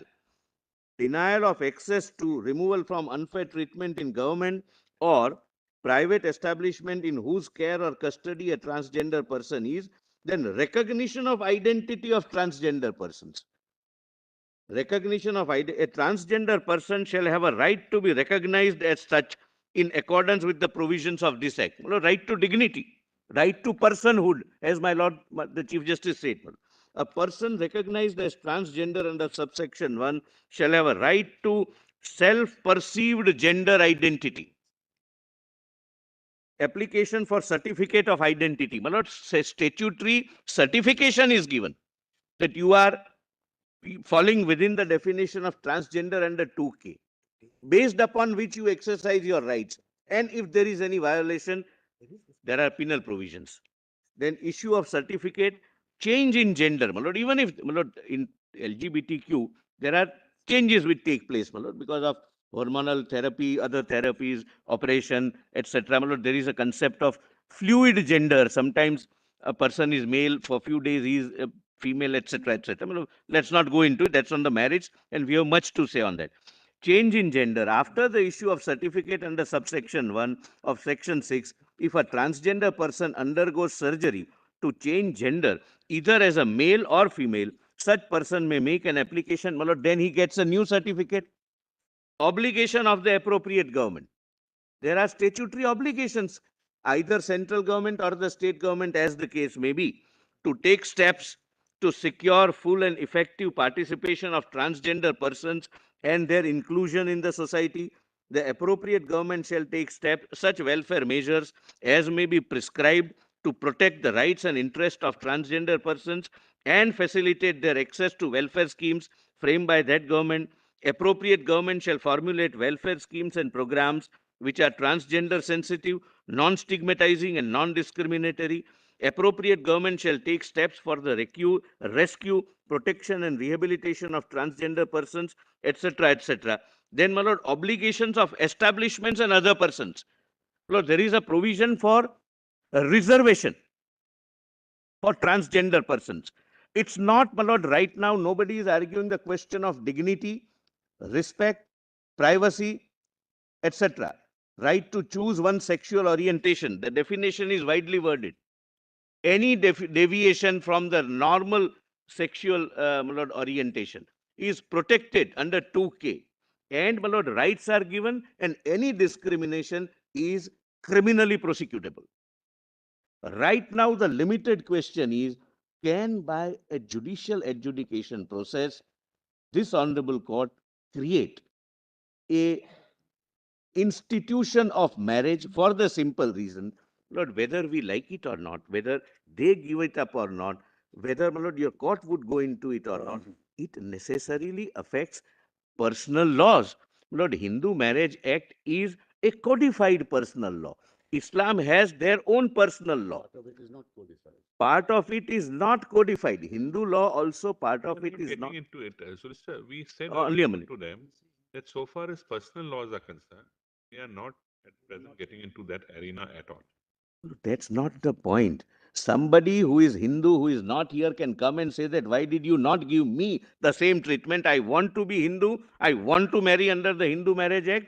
And if you give benefit, But we are not getting into it. We are Why? getting into it. So then where is your the lordship will speculation? have to. Right now, your lordships don't have that argument. Of There's no course not. compulsion. We must get it. Only. Like, can We I? don't have to decide the broader in order to decide the much more restricted That's what we arena. said. Another aspect, and which I.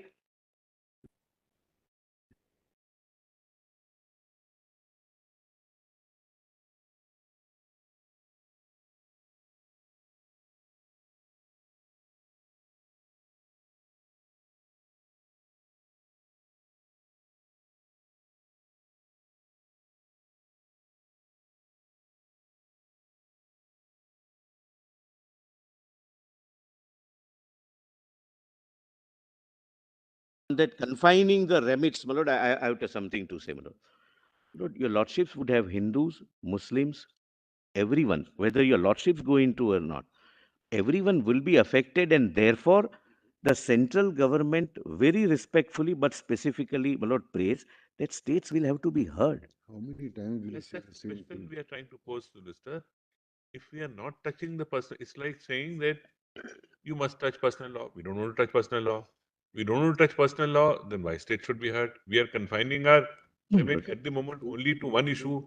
So for that issue, whatever has to be heard is only for that issue, which is Marriage. under the special. Completed, then you may answer. Under the Special Marriage Act, can we read it in a manner that it is a person? That's all. We are saying we are not going into it. So why should there be a compulsion of the court? You must go into it. So, Solicitor, That's can you it. give an example of what you're trying to act? Because if the remit is being defined in this manner, how do you say that this has some other repercussions?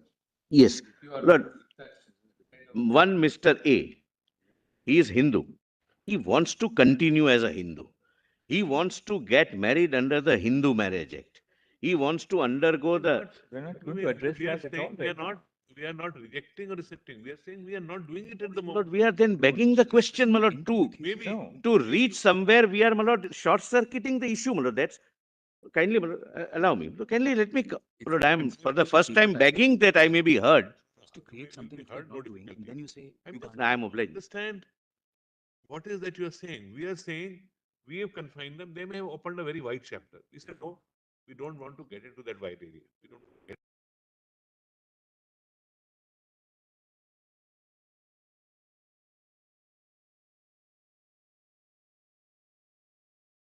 We are only deciding this A issue. We are not touching other issue. Nobody is being prejudiced because we are neither rejecting it nor accepting it. Then we can't be compelled to hear everything else. No, nobody is compelling, my lord. At least on our side, we are saying your lordship should not hear. No, We are not compelling. But you are saying don't hear this alone. Hear everything. Or hear. No, I am saying don't hear it, my lord. I am You are saying don't hear it at I all. am saying let the parliament hear it, my lord. That's right. But therefore, we are trying to steer a middle course, which is that we don't want to first say that, well, we will decide everything. Lord, when we are deciding and then be confronted with this argument. It has several windows have opened. the window, you'll have to open the entire door. So don't do it. I would, my lord, kindly on the lighter side and don't take otherwise. Several windows have already opened. Now they are trying to open the door, and I am saying that you will have to ultimately open your entire house. Mr. As an example, the question is whether those.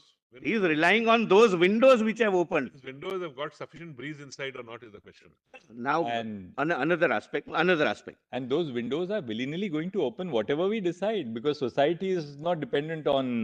Lord, I must, my lord, say as a citizen. Windows have opened up. No, no, my lord. I'm saying as a citizen. I'm not saying yes or no. Societal acceptance of any relationship in the society is never dependent either on legislation or on judgments. It comes only from within. Let us accept it, whether we like to accept it or not. But leave it at that. That's, my lord, more on my lord, other philosophical aspects. Your lordships are persuaded to take up Special Marriage Act, possibly, my lord, on the ground that in one of the section the word used is spouse. Lord, my respectful submission is this, and kindly, a person, Lord, not a spouse. My lord, my respectful submission is this, and kindly, my lord, examine this correctly, a little, my lord, closely. Even Special Marriage Act, and I will show, my lord, if I have to, my lord, at the a subsequent stage.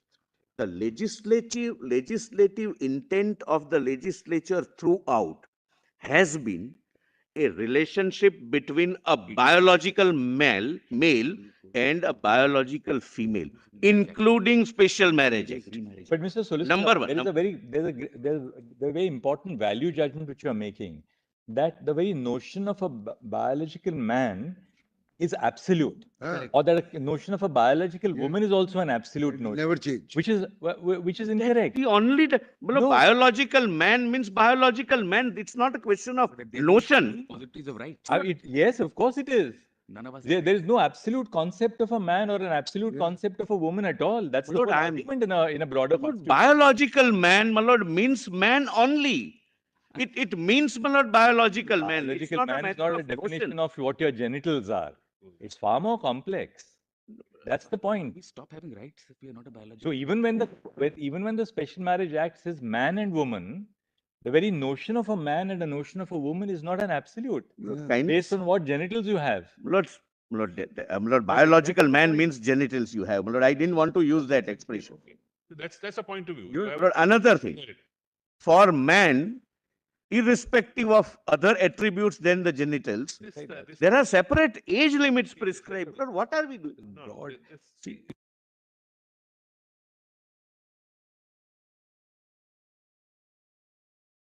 No, that's not an argument. That's not an argument. But we said it is not a mandatory thing that the whole society must accept something. Changes have always come in. But your lordships will have to examine whether marriage is a fundamental right. Right to marry, divorce the law is a fundamental. That's what I want to establish. No? Lord, only a minute. Only a minute. Only a minute. Lord, I know my difficulties. I know my difficulties, but I am still discharging my duty. Lord, there are several acts. If the notion is treated to be a guiding factor to decide man or a woman, then I will show several acts which your lordships would unintentionally make non-workable. I may have, my lord, genital of a man, but if I am otherwise a female, my lord, as my lord possibly trying to be suggested, then, my lord, how would I be treated under the Criminal Procedure Code? As a woman, my lord, can I be called? For 160 statement after a particular hour, I may say that this is only a notion. I may have a biological genitals of a man, but now I am a woman. Well, there are several issues, my lord, which have to be gone into. Better they go into be gone into by the parliament. And your lordships, my lord, kindly appreciate. But the parliament, we have good eminent parliamentarians on both sides, and I can say this based only on my reading. Parliamentary committees are not, my lord, acting the way in which, my lord, we see parliaments functioning. Parliament committees have all parties as members. On the lighter side, they say that real work is done in the parliamentary subcommittee. Yes, yes. My lord, they call witnesses, they call expert witnesses, they call stakeholders, they decide. We have, both Justice Kaul and I, we have engaged with the department-related parliamentary committee. I chair the E-committee. Justice Kaul chairs NALSA.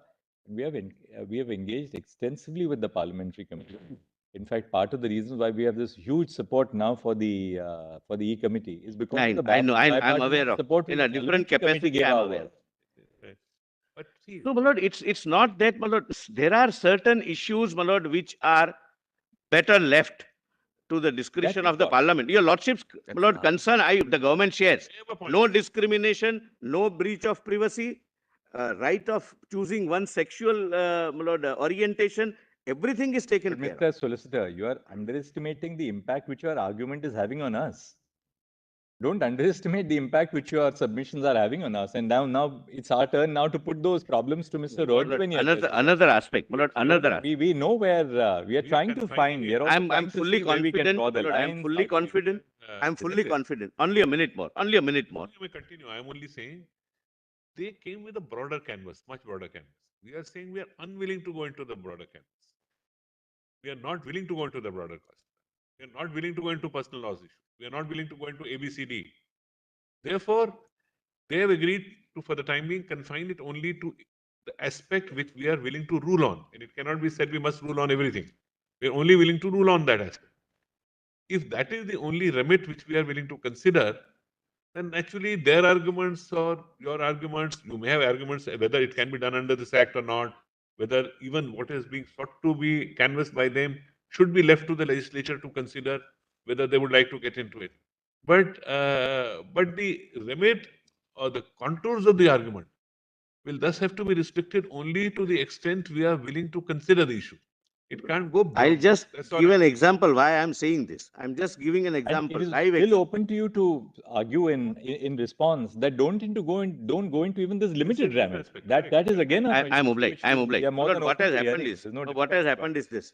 In Navtej Johar, when the limited question was decriminalization of Lord, section 3 X mentioned in 377, the central government very carefully filed an affidavit that we leave it to the wisdom of the court. We are not, but there we did say in no uncertain terms and recorded by your lordships that this is not an issue where we were even remotely touching about other issues of marriage, etc., etc. But as my lords have said, the window of marriage did open there.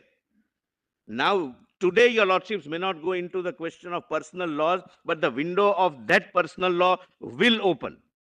Lord, ultimately, your lordships are dealing with us. Solicitor, we cannot ever bind future generations after we are gone. Exactly my and the submission deeds is. are dusted and done. Lord, that's my. That's the task for the future generations. Lord, that's from. Whether That's it's my, the legislature or the court, I mean, we leave it open to Lord, that's future my. generations to run I'm the saying. country with the No, sense of I'm not maturity. saying your lordship would bind.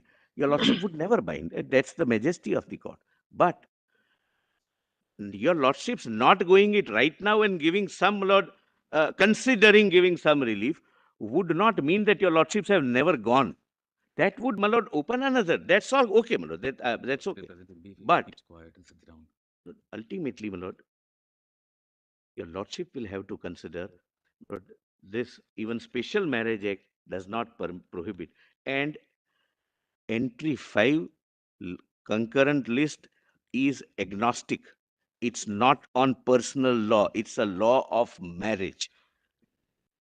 It's not Hindu marriage, Parsi marriage, or Muslim marriage. It's a law of marriage. It's their right to legalize, not to legalize, provide for many things, etc., etc. And therefore, my lord, again, I am reiterating that my preliminary application, and there is a reason why I am repeatedly reiterating, my preliminary objection be taken up first, and your lordships may issue notice, my lord, to all the states. I'm reiterating that request with a purpose, my lord, with an intention. All that, we'll reflect on it at lunch and we'll take a call. Certainly we'll, now that you May I have 2 minutes, Bruce? Yes, Mr. Reddy. Adopting everything which my learned solicitor says, Mills. About the canvas, Mills. So far as the Special Marriage Act is concerned, even if not this court, I'm assuming the lordships are inclined to update it or read in something in this act so as to accommodate the interests of the petitioner.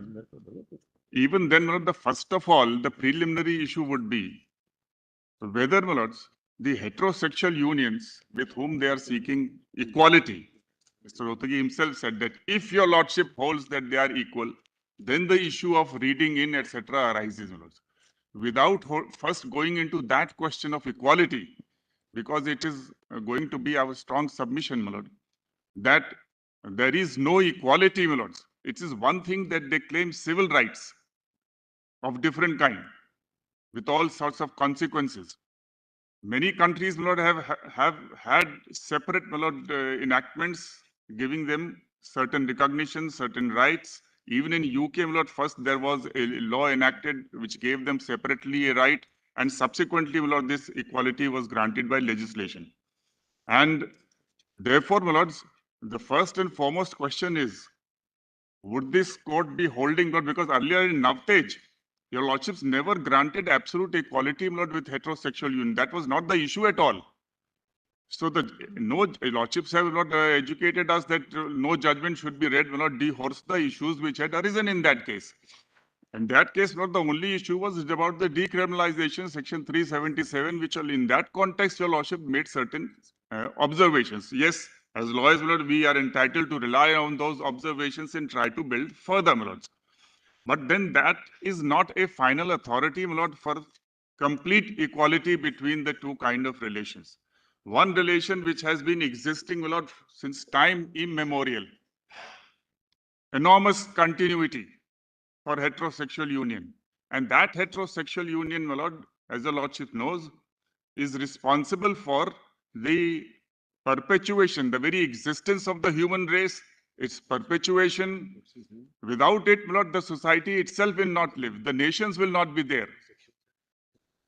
But the other relationship, merely because there is love, affection, and concern and care, etc., that's just one part of the heterosexual union. That's not the core of the relationship.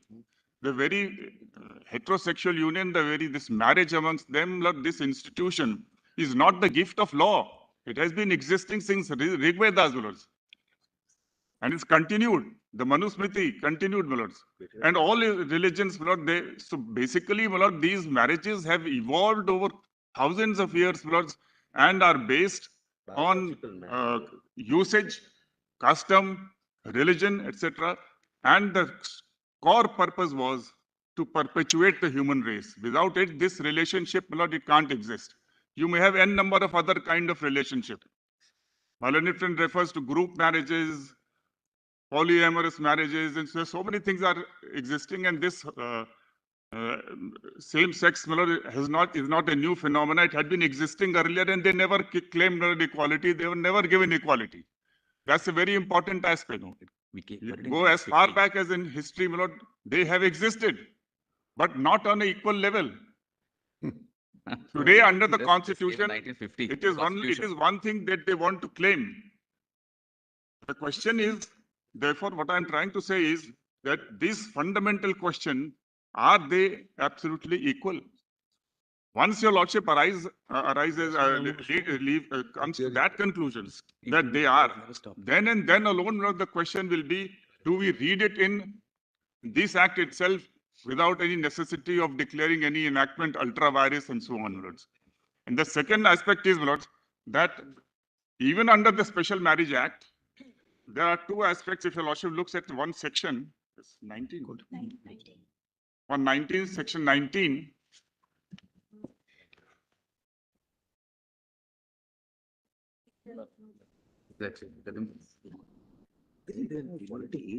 Yes. the two relations, the two unions are different, at different pedestal. Section 19, the professes the Hindu. Where are you reading, Mr.? 19. Section, I'm sorry, section 19. Go ahead.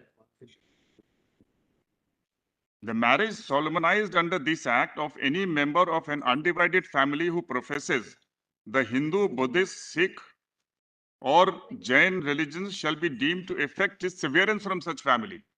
So there is a consequence on the personal law. Well, that of course will be, they can say that it's my choice, I'm willing to. Right, exactly. That's fine. That's 21. But then this. 21A follows. 21A follows. Not just 19, 21A. Amended in. Now further,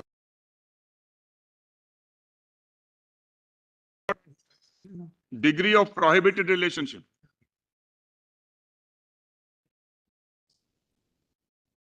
These are all, my lord, reflections of the personal law. Yes. What I wish to say, my lord, is that marriage amongst heterosexuals or the heterosexual union is not a gift of any of these laws. These laws are only regulating the long-standing relationship which has been existing in our society. They are only regulatory. Now kindly have section 4. Subsection 6. It talks of biological man and biological woman. 4C.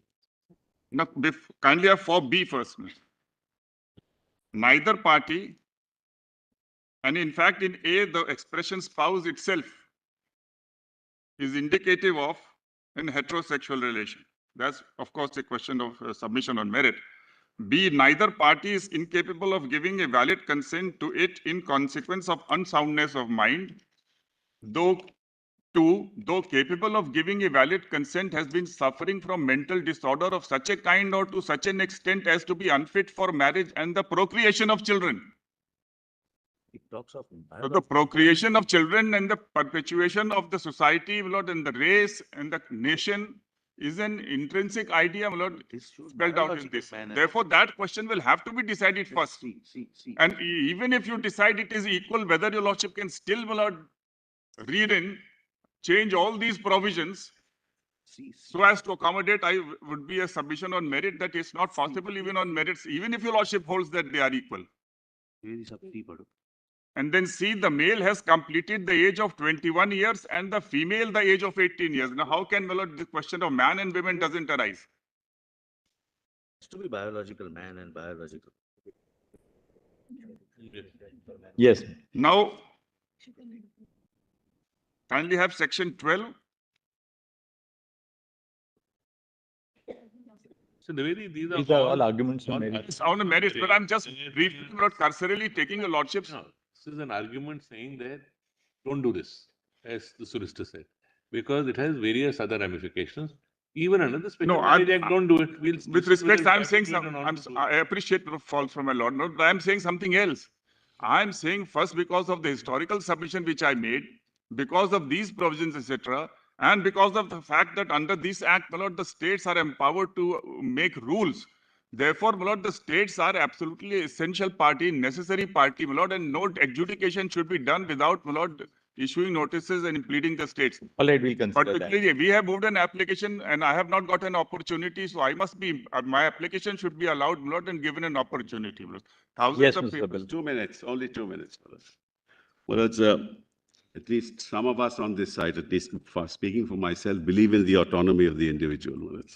And I think people are entitled to have a relationship of whatever kind, whether it's the same sex or not.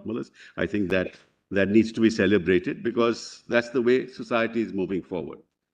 But having said that, assuming your lordships were to say it is a valid marriage, it's fair, your lordships can say that. Now, supposing the marriage breaks down, they've adopted a child, what's going to happen?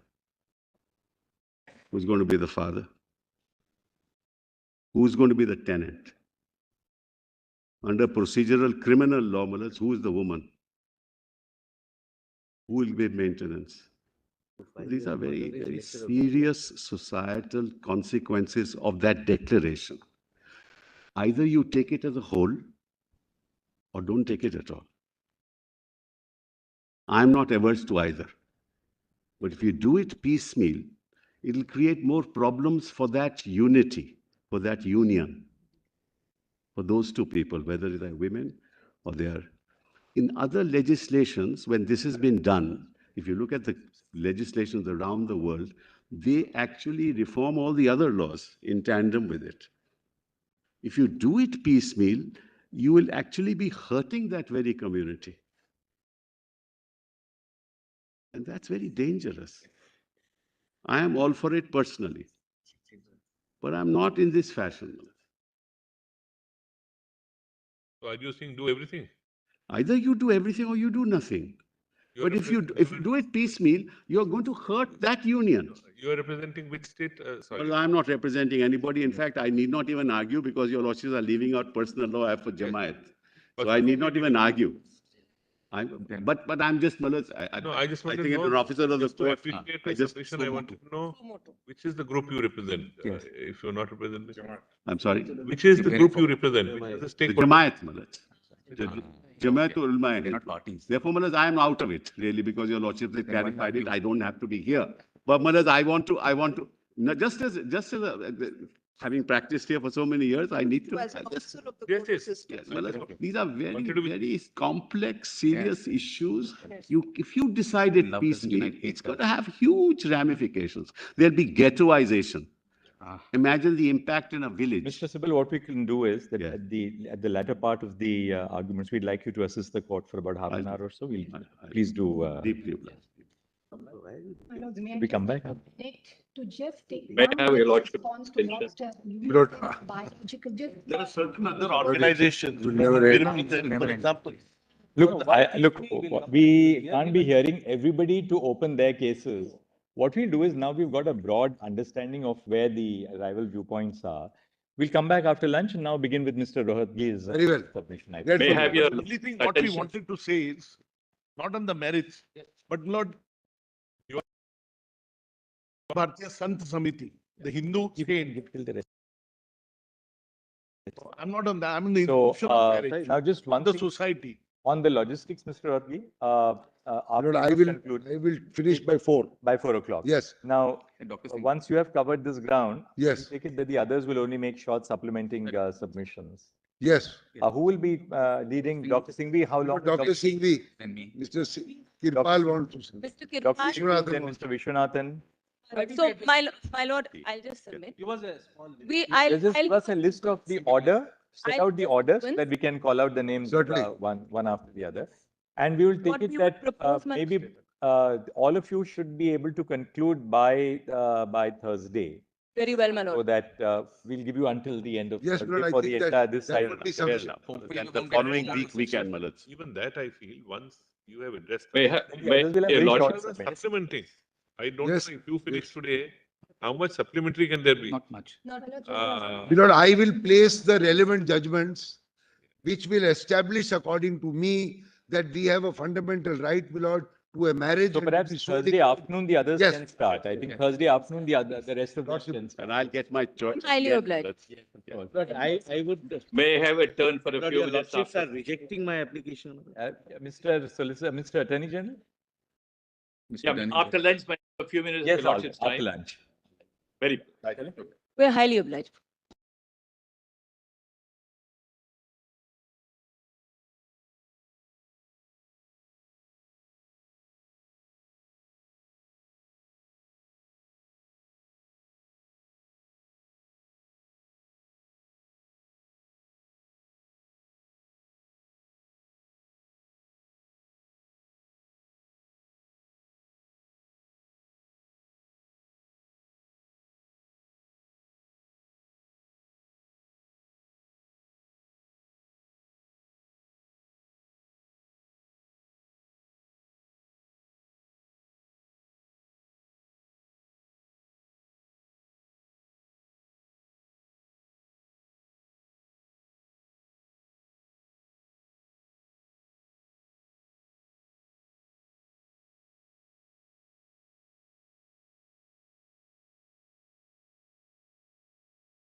Lord, I am not replying piecemeal to these submissions just now. No, you can now I start. want to proceed, Lord, Yes. on what I want to say. Absolutely.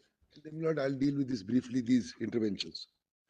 So, my Lord, I want to first establish that we have a fundamental right, my Lord, to get married, have it recognized by the state, and have it registered like our brethren in the heterosexual majority group in society. If, my Lord, we are right, then, my Lord, certain rights flow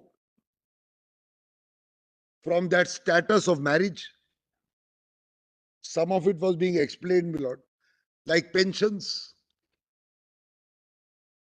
like, my Lord, there are some income tax provisions, gifts, many other things apart from status in society. That is most important. Lord, I was amazed to hear the other side saying, my Lord, that we are not equal. I heard this submission, that we are not equal to the brethren of the heterosexual group. It's an astounding statement coming, my Lord, from a state. The Constitution does not make two classes of citizens, my Lord. It makes only one class, people of India. Let us start, my Lord. I am amazed to say that we are not equal, as if we must continue to be treated as those, my Lord, who are tainted or stigmatized. That is the mindset today. That mindset continues. And therefore, it is important for this court to step in. Because, my Lord, it has removed one obstacle of 377. But after that, where? That stigmatization continues. And this, my Lord, is reflective of the stand being taken by no less than a state, that where is your equality? Where are you equal? My Lord, let us first start very briefly to have a look and remind ourselves on the preamble of this Constitution. My friend said, how are you equal? We became equal in 1950. Have a look at the preamble. And then, my Lord, I will shortly show the discussion on the preamble in Puttu Swami, in the opinion of his Lordship, my Lord, Justice Chandrachud. But first, I will show to you, Lordship, my Lord, the preamble. And the Lordships know, my Lord, preamble was held to be a part of the Constitution in Keshavan Bharati. It is intrinsic to the understanding of the ethos and the philosophy of the Constitution. And, my Lord, all these articles 14, 19, 15, 21 really flow, my Lord, or are adjuncts of this preamble. Kindly see, my Lord. Fundamentals are mentioned here. We, the people of India, having solemnly resolved to constitute India into a sovereign, socialistic, secular, democratic republic. We are more concerned with secular in the context in which we are placed, my Lord. To secure to all citizens justice, liberty of thought, expression, belief, faith, and worship. See the articles, my Lord, which will be involved in this. Liberty of thought and expression, Article 19, Article 21 also, because the right to have dignity to live a full life. Faith and worship, religion, secular, pluralistic. It will go to Article 25, 29. Equality of status and opportunity. The implementing provision will be 14, 15, and 16, which are, my Lord, a triangle. Not the golden triangle, but a triangle between themselves. 14, 15, and 16. And then to promote among them all fraternity. So justice, liberty, equality will allow, my Lord, promotion of fraternity. Fraternity, my Lord, is brotherhood, community interest, assuring, these words are prophetic now, assuring the dignity of the individual. Now, my Lord, this dignity sits in Article 21 in terms of Puttu Swami. Dignity, an adjunct of privacy. It sits in Article 21. and the unity and integrity of the nation. This is very important.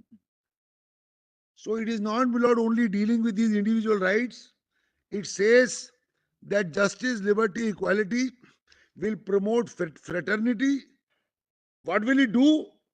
It will assure the dignity of the people of India or the citizens of India, give them the full panoply of rights under Article 21 and 14, 19, etc. And the unity and integrity, my lord, unity and integrity is a far higher concept than mere individuals. So it will coalesce, my lord. Actually, Mr. Dradgi, there are two words in the preamble which have not been dealt with too often, which is and to secure to all of its citizens. Yes, yes. The first part says to secure to all its citizens. Correct. I'm grateful. Secure means to enable them to have the protection of or enjoyment of these yes, values. yes. So affirmatively. Right, affirmative. Not affirmatively. And that is individual. Yes. Now the latter part says and to promote among them all. That's very important. All, my lord. So it goes beyond the individual. Yes, all means the entire society, which consists, my lord, of citizens having different views, different hues, different color, different religion, but we will treat them under one umbrella. They will form, my lord, and forge the unity of this nation. Why was unity important? Because we had just come after a partition. So it will forge, my lord, all people together as one unit, but having dissimilarities. And the pluralistic or secular society accepts and understands diversity, plurality, multilingual, multi-faith, multi-religion, multicultural. That was the concept, not. So justice to each of us, liberty to each of us, equality to each of us, and fraternity among us. I am grateful. I am very grateful. The important So, my lord, individual, community, Rodgi. citizens, and the nation. This is the sweep. Sorry, I am so very sorry. Important expression here, which connects at the lowest level to the unity of the country, is the individual. Yes. The individual to the nation. Correct. I am very grateful. In the context of dignity is connected to individual. Yes. And unity is connected. How will you have unity? Citizens alone. Yeah. An individual is a very nothing on marriage. The artificial intelligence has changed Mr. Rodgi into Dr. Singhvi. Your arguments are recorded as Dr. Singhvi's arguments. Oh, please correct cleaned up by the evening. Please have it corrected. No, you'll get more memos. I may get more briefs if it is my argument, not somebody else's. I don't think either of you need too many more briefs. I said in a lighter vein. Lordship is right, not. We start from the individual, community, forge the integrity of a nation. How can you do it when you say that these individuals are not equal? We are born with this. I'm pained to read, which is touted in the paper every day, that this is an elitist concept. This is what the affidavit of the application says. Every newspaper carries it. That this urban elitist concept. When I was doing some research, I found that Nero, the Roman emperor, in AD 54 or 58, he married twice, two men at that time. And he told the imperial court, please recognize this marriage. My Lord Justice Chandrachud referred to the origin of Lord Ayappa. I found it very interesting. I read it. How was Lord Ayappa born? My Lord, a union of two gods, Lord Shiva and Lord Vishnu, but Lord Vishnu in the role of Mohini. I mean, it's very, very interesting, my Lord. Therefore, nothing is absolute. The solicitor talked about, my Lord, the transgenders. Transgenders is only T out of LGBT. It's only T. LGB is not considered, my Lord, with the transgenders. So therefore, my Lord, these concepts change. I also heard him say, whether the court decides, whether parliament decides, doesn't matter. It's the society which decides, something like that. We will take the Hindu Widows' Right to Remarriage Act, 1860 something. The society was not ready, my Lord, for widows' remarriage till even early 90s. You have those widows' houses, my lord, in In Mathura. fact, before 1956, bigamy was not. My lord, my lord. But, my lord, the Dominion Parliament in the 1800s moved far ahead of the society and allowed, my lord, the Hindu widows to remarry. But sometimes the mindset still don't change. It didn't change, my lord, even till early 1900s, even till 1920s, 30s, and you have those homes, my lord, in Mathura. So sometimes, my lord, Parliament or the Legislative Assembly acts with more alacrity. Sometimes it acts, my lord, with less alacrity. But here, we have moved on. We have moved on. Your Lordship's declaration to remove, my lord, the obstacle in our way from achieving all this was only one. That is, insofar as the state is concerned, was 377. The second is the mindset. And all this which is argued is actually reflective of that mindset. Heterosexual majority is the only one. That's the only way life is. That's the only way it should be. That's the only way it should be seen. And that is the only way, my lord, marriage must be seen. That, my lord, with great respect, your lordships have said that the majoritarian way must give way to the constitutional freedoms. Can't be that what majority is doing is correct and therefore you squash the rights of the others. All this is, my lord, a part of the judgment which I'll quickly show to your lordship.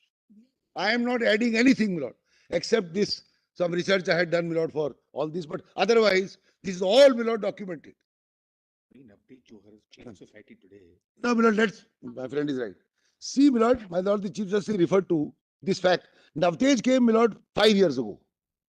In 5 years, we have seen a perceptible difference as to how people view, my lord, people of our community, if you call it that way. Not fully. Some stigma is still there, as I said, in public spaces, etc. That stigma can only be removed by a declaration of the court, just as we had a declaration in Navtej. We'll not see one more thing. It's not only our rights. Look at the rights of our parents. I don't know if your lordship read or not. I read an article By Mr. Vivekaju. I was Yes. going to say that, yes. I read the article by him. In the Indian Express. Yes, I'll pass it on to your lordship if it is not there. I read an article. So rights of others are also involved. Rights of parents, how to treat their children, how to treat them in their society, that is the elder society, in their fraternity. People ask me, Lord, what do your children do? Where are they? Etc. etc. So the rights of others, that is, my lord, one below and one above. Children and the parents. So rights of many, my lord, are under interplay when you are deciding, my lord, the rights of these people. That's how, my lord, it carries on. Now, my lord, we go straight to judgments. I've read the preamble. Now, no, I'll go to that. Now, my lord, your lordship may note one or two things I will not read because they are well known. And then we will go straight, my lord, to Nalsa, which is the first of this lot. But just make a note, my lord. Secularism was held to be a part of the basic structure in Bombay. My lord, we note the page. I don't want to read it, my lord. It's well known. Secularism was held to be a part of the basic structure in Bombay. 1994, 3 SCC, page 1, paras 145 and 153. Then, my lord, it was also held to be such in Coelho, which is 9 judges, Justice Sabharwal, speaking for the court, 2007, 2 SCC, page 1, paras 106 and 109. And just as an aside, my lord, those of who were in this court at that time, Justice Sabharwal said, my lord, we will start the case on Monday at 10:30 and end it on Friday at 4:30 or 4 o'clock. This 9 judges case. And it was actually so finished. No miscellaneous, my lord, some of us who were here would remember, my lord. This is how it happened. Anyway. Then, my lord, please note, para 1 of TMA Pi, which is, my lord, 11 judges, if I am not mistaken. Chief Justice Kirpal, 2002, Volume 8, SCC 481, Para 1, only the first line that India is a land of diversity. He uses the expression mosaic. Yes. Grateful. Diversity, plurality, secularism, all this means that people who are constituting, Lord, the unity of their nation must move together. They must move together. They are not unequal. That's why do away with. Justice Das. Sorry. In Kerala Education Bill. Yes. That too is the first paragraph. Right. 56. 58. 58. So now, my lord, we go straight to Nalsa. So I have to now read passages of 4 or 5 judgments. And we have followed this principle in Ayodhya as well. Yes. In fact, Ayodhya, we said that the 1993 Act was an Yes, expression of the basic structure. But, my lord, I wanted to concentrate on this line. Rather, so Nalsa, Puttuswamy, Navtej, Shafin, Deepika. That's, my lord, the line which I wish to take. It's all, my lord, said by lordship. So we go straight to Nalsa, my lord. It's a part of the compilation, my lord, which is on the lordship's mail. Is it on the mail? Yes, it's with them. Volume 1. It's with them. Volume 1. Page 711 of volume 1. Your note. Your Yes. Page? My lord, it is page 711 of volume 1 of the compilation. 42 PDF. It starts at 738. You folder document volume 1.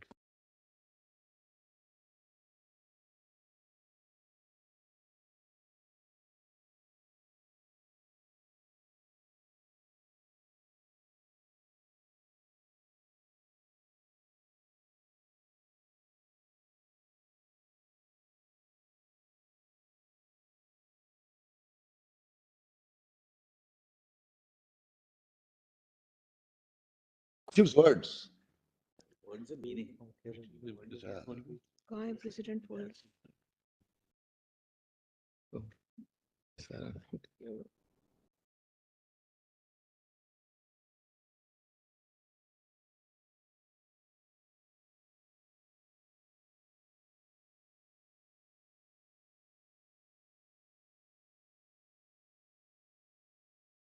Yesterday evening, on this.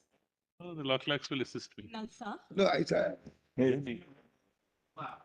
have a vested interest in ensuring that justice call also is on the electronic format. Since there is a small interlude, I must thank all my learned friends who worked very hard to put Yeah, I very often use the stylus. Almost 20 or maybe perhaps 25,000 pages. And due to my error, they had to do it twice. So they have, I must thank them for the effort they've put in to get these compilations. I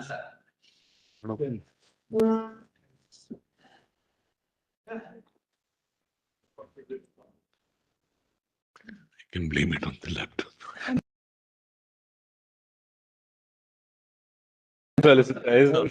You can give it to me so time doesn't rely. In the meantime, they'll find out. Solicitor, you can give till they find it. You can give. Or you can use Lordship is saying you give till they find it on that. Got it. Page 742. Page 742 and of the PDF pages. ये note में You punch in 742. इसी में Not 742. 742. That's ऊपर करना है. Yes, 738. Yeah, correct. Chief Justice wants to make sure I am doing it by the time I demit office. No, my learned brother has been a real sport. He's yesterday he spent the whole evening on this. On the lighter side, I was telling him the only thing in this is that you don't have the pleasure of throwing the file down. You'll have to go to the volume. Which volume is this? Lord, I was wanting to read 738, para 21. This would be volume 2. Sorry? Volume 2. Volume 1. No, my lord. Volume 1 Of the precedents. Precedents. Precedent. Precedents. Number 6. Because it runs into some 20, whatever, 1,000 pages, right? And what is the para number? My lord, para 21, the heading is gender identity and sexual orientation. Got it. My lord, page 465 of the report. 21. Justice Bhatt gets it. Yes, yes. Please go on. I'll start. Gender identity is one of the most fundamental aspects of life, which refer to a person's intrinsic sense of being male, female, or transgender or transsexual. This case was concerned not with transgenders or transsexual. A person's sex is usually assigned at birth, but a relatively small group of people may be born with bodies which incorporate both certain aspects of both male and female. Then, my lord, it goes on. Your lordship sees the last line of that para. Gender identity therefore refers to an individual's self-identification as a man, woman, transgender, or any other identified category. Sexual orientation refers to individuals enduring physical, romantic, emotional attraction to another person. Sexual orientation includes transgender and gender variant with heavy sexual orientation, and their sexual may or may not change during or after gender transmission, which also includes homosexuals, bisexuals, heterosexuals, asexuals. Gender identity and sexual orientation, as already indicated, are different concepts. Each person self-defined is sexual orientation and gender identity integral to their personality and is one of the most basic aspects of self-determination, dignity, freedom, and no one will be forced to undergo a medical procedure, etc., etc., etc. So the importance is beyond each person's self-defined sexual orientation, gender identity is integral to their personality, one of the most basic aspects of self-determination, dignity, and freedom. This is now translated in Puttu Swami, my lord, as a part of Article 21. This itself. Then your lordship sees Page 760. my lord, page 760. 487 of the Page? Page 760, my lord, of the compilation. 487 of the report. 760, yes. Para 61. Yes. This is on Article 14. If your lordship sees last 4 lines of para 61. 61 does not restrict the word person and application only to male or females.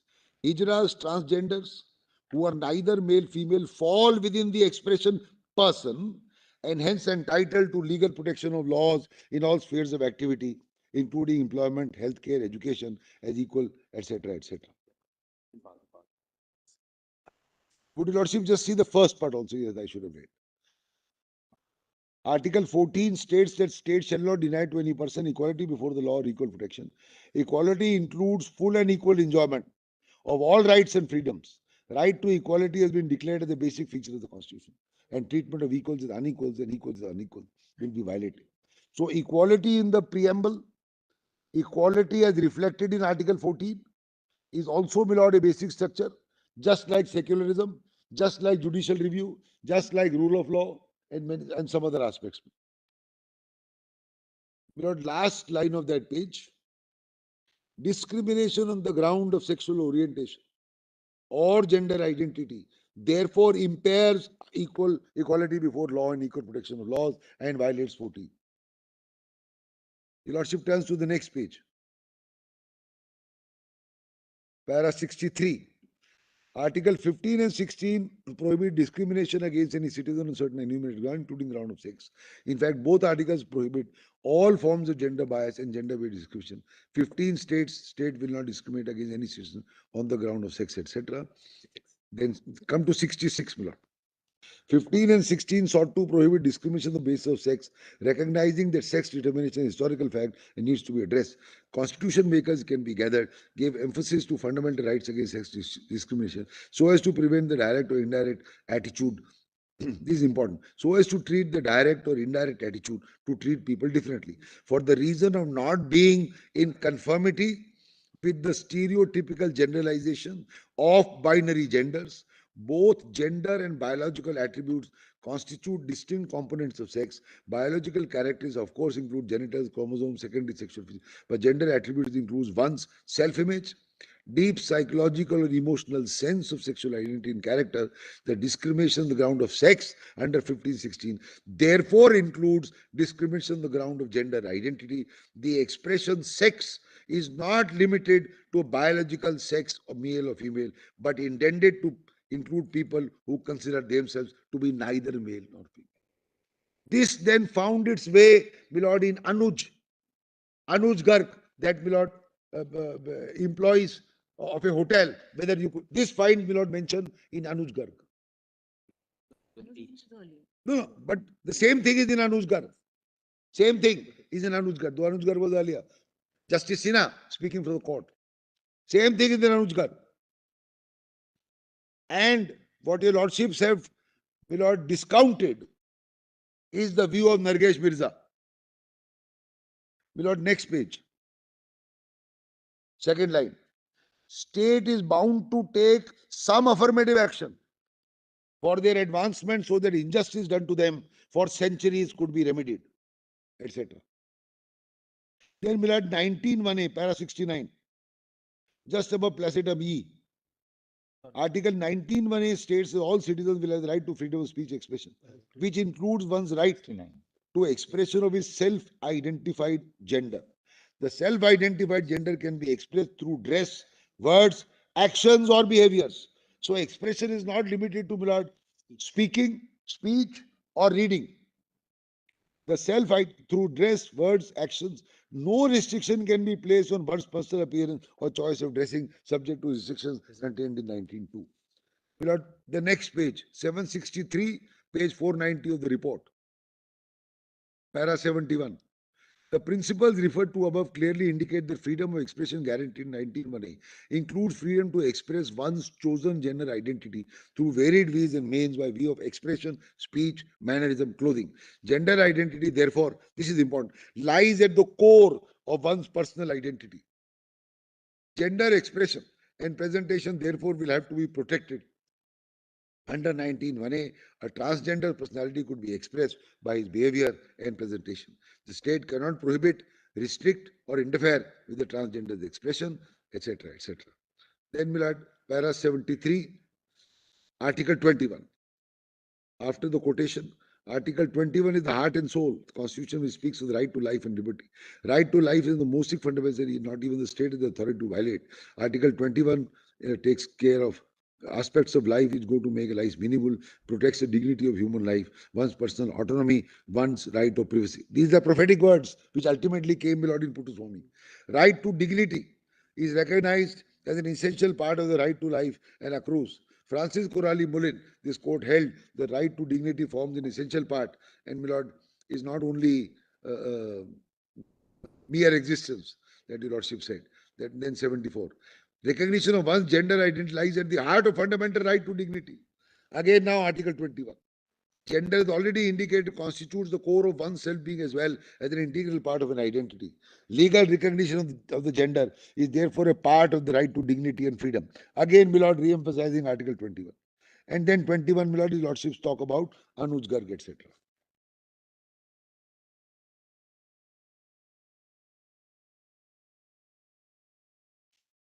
My lord, para 82 on the next page is the same, but I don't wish to read it. That's it. Now we go to Puttaswamy. Puttaswamy, my lord, in the same volume, Page 63. at page, starts at page 63 of the compilation.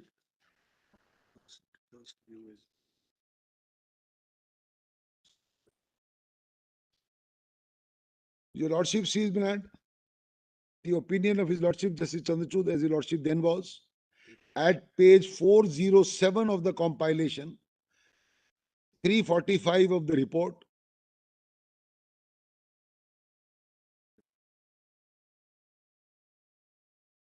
Your lordship will find, if your lordships get that, if all my lords have it, my lord. Yes. Just 1 second. My lord, 407 of the compilation, 345 of the report. What para is it? My lords, get it?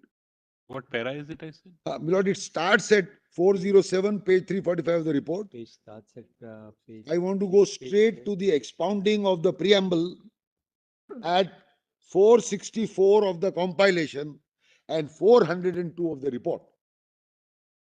Yes. Para is 105. Para 105. 106 is Sajjan Singh. Now see 107. Keshav Nanda, Sikri CJ noticed that the preamble is a part of the constitution because there was a debate on this. Is it a part? Is it a preface? Etc. etc. The preamble emphasizes the need to secure to all citizens justice, liberty, equality. Together they constitute the founding faith or the blueprint of values embodied with a sense of permanence in the constitutional document. Preamble speaks of securing liberty of thought, expression, belief, faith, worship. Fraternity to be promoted to assure the dignity of the individual. Individual is at the core of the focus ideals of justice, liberty, equality. Animate the vision of securing a dignified existence. So, my lord, actually, if you read the preamble and these 2-3 paragraphs, Article 14, 15, 16, 19 and 21 all will form, my lord, all will form a part of one whole.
Your Lordship said, my lord, referred to the preamble. And as I said, my lord, in the opening, all the phrases in the preamble are significant because they appear in their avatars as 14, 15, 16, 19 and 21. That's the importance. Equality, justice, fraternity, liberty of thought, expression, all these forms, my lord, is in 14, 15, 16, 19 and 21. Now, my lord, your lordship talk about jurisprudence on dignity in para 108. 108. This is on dignity and the importance of dignity. Third line, the constitutional vision seeks the realization of justice, liberty of so-and-so, so-and-so, equality as a guarantee against arbitrary treatment, and fraternity, which is, my lord, dignity. Then para 110, Francis Corali Mullen, where your lordship said mere existence is not life. That, my lord, is reflected in paras 7 and 8 of Francis on the next page. Bandhua Mukti Morcha, to the same effect. What is life? What is dignity? Then, my lord, para 119 at 468. To live is to live with dignity. This is very important. Dignity and life must coexist. One without the other is no good. The draftsmen of the Constitution defined their vision in society, which constitutional values will be attained by emphasizing, amongst other freedoms, liberty and dignity. So fundamental is dignity that it permeates the core of the rights guaranteed to the individual, part 3. Dignity is the core which unites the fundamental rights, because the fundamental rights seek to achieve for every individual dignity of existence, privacy with the attendant values, assuring dignity and you. Only then life can be enjoyed with dignity, can liberty be of true substance. So if you don't have full enjoyment of life, you will not have, my lord, full dignity. Yes. Then, my lord, paragraph 144, it's marked here, at page 483 of the report.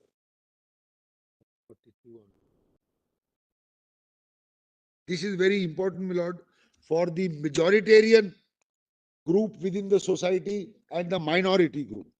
Para 144 is critical, my lord, for my purposes. Neither of the above reasons also, that a minuscule fraction of the country's population constitutes LGBT, as observed, is not a sustainable basis to deny the right to privacy.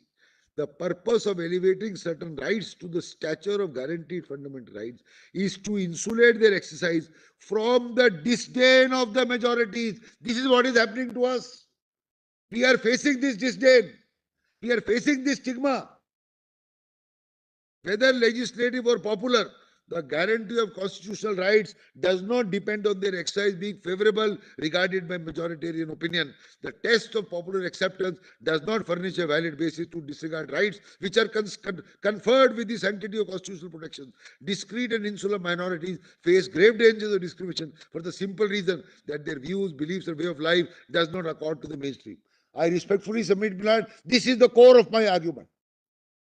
Because we are minuscule, because we have faced this over the years, because we have been sidetracked, because we are looked at with disdain, because we are looked at with, my lord, unpopular feelings, because we are looked as squares. That's why the word queer. You are different, you are queer. And you were subjected to 377. You are no good. You are no good. That's how it was. That no good, my lord, is removed substantially by 377. But what about the stigma in place? As my lord Menka said, what about the stigma which is going on? In workplace, here, there, pension, we are facing that stigma.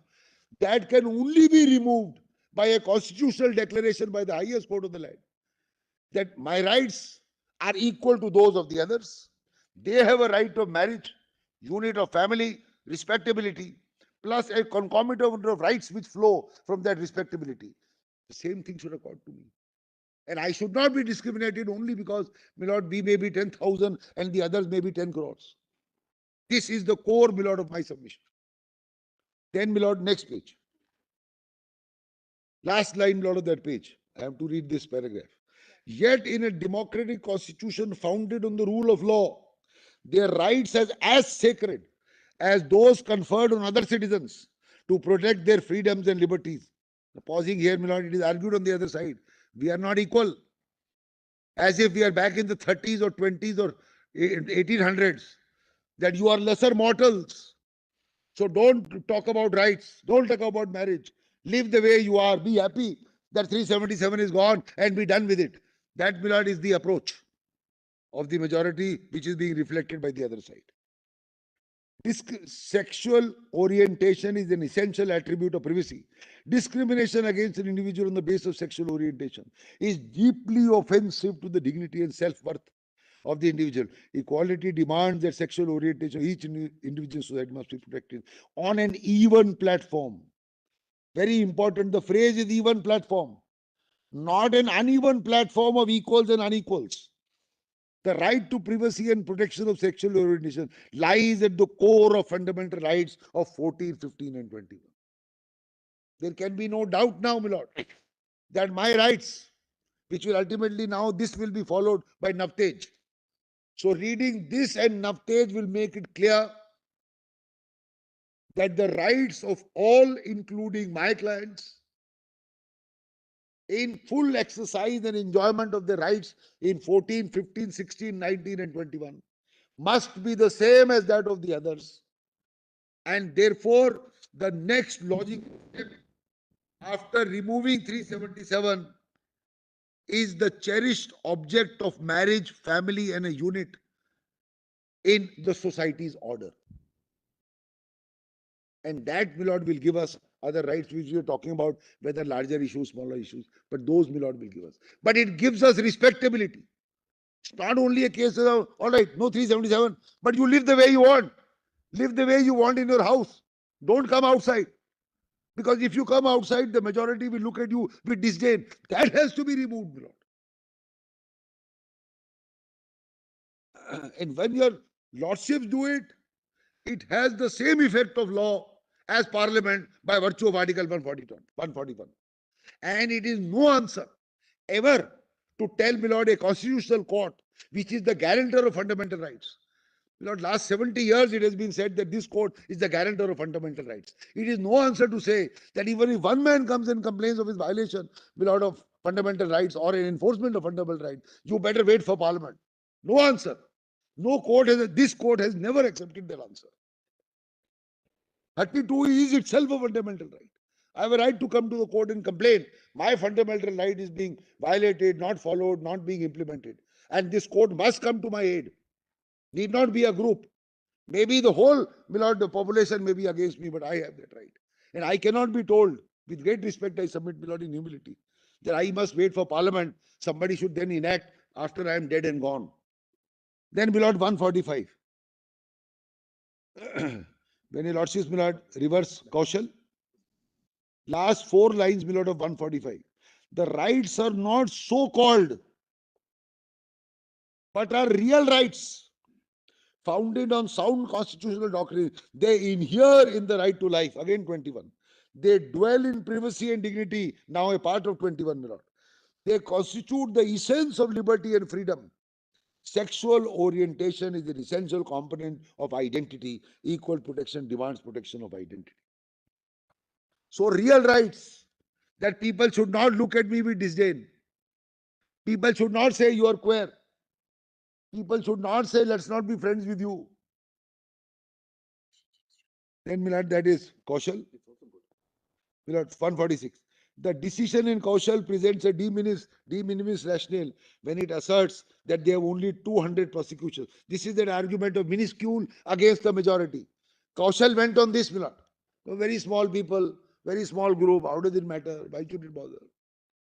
The de minimis hypothesis is misplaced because the invasion of a fundamental right is not rendered tolerable when few are opposed to large number of people. This is the minority versus the majoritarian rule. No steamrolling. No steamrolling of ideas, faiths of one major group over, my lord, a small. Otherwise, my lord, look at religion. It will lead to religious persecutions. Suppose in a country, my lord, the majority is of one religion, and you have small other religions. If you go by majority, you will steamroll the other religions. The moment you do that, you lose being secular. You lose, my lord, being plural. So our constitution has guarded against it. Be diverse, yet be Indian. Be whatever religion you have, but you are an Indian. Whatever faith you profess, whatever language you speak, no matter your card or your creed or your caste or your place of birth. The constitution intends to raise all this, my lord, from the times of 1800s and the deprived to today to be a forward-looking, my lord, community. Then, my lord, in para 147, your lordships leave the issue of my lord, naftage. Now, my lord, kindly come straight to page 558.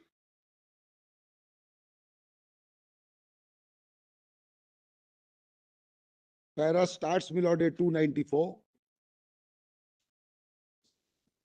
Then, my lord, it talks about, my lord, violation of law, fundamental rights. See, my lord, 297. Essential nature of privacy. Essential nature of privacy. Second line of that para. Just one Yes. second. The ability. 195.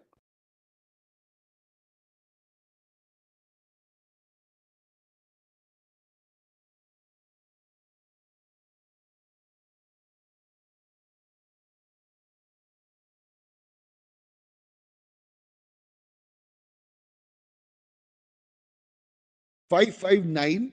At the foot is para 297.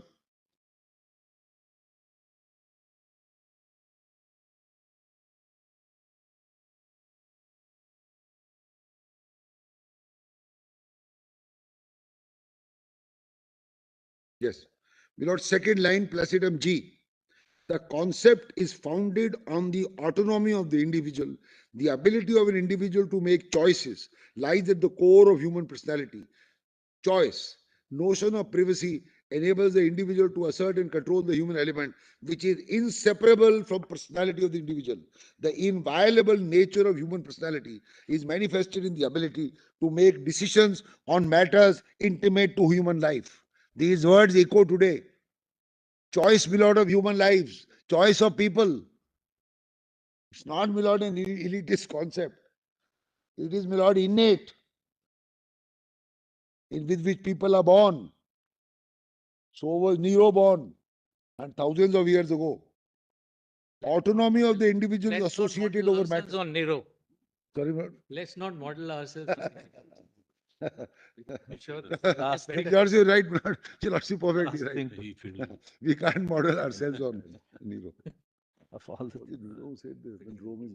There are enough examples. In He was saying that We when can't- Rome was burning. Let's say we can't fiddle. Yeah.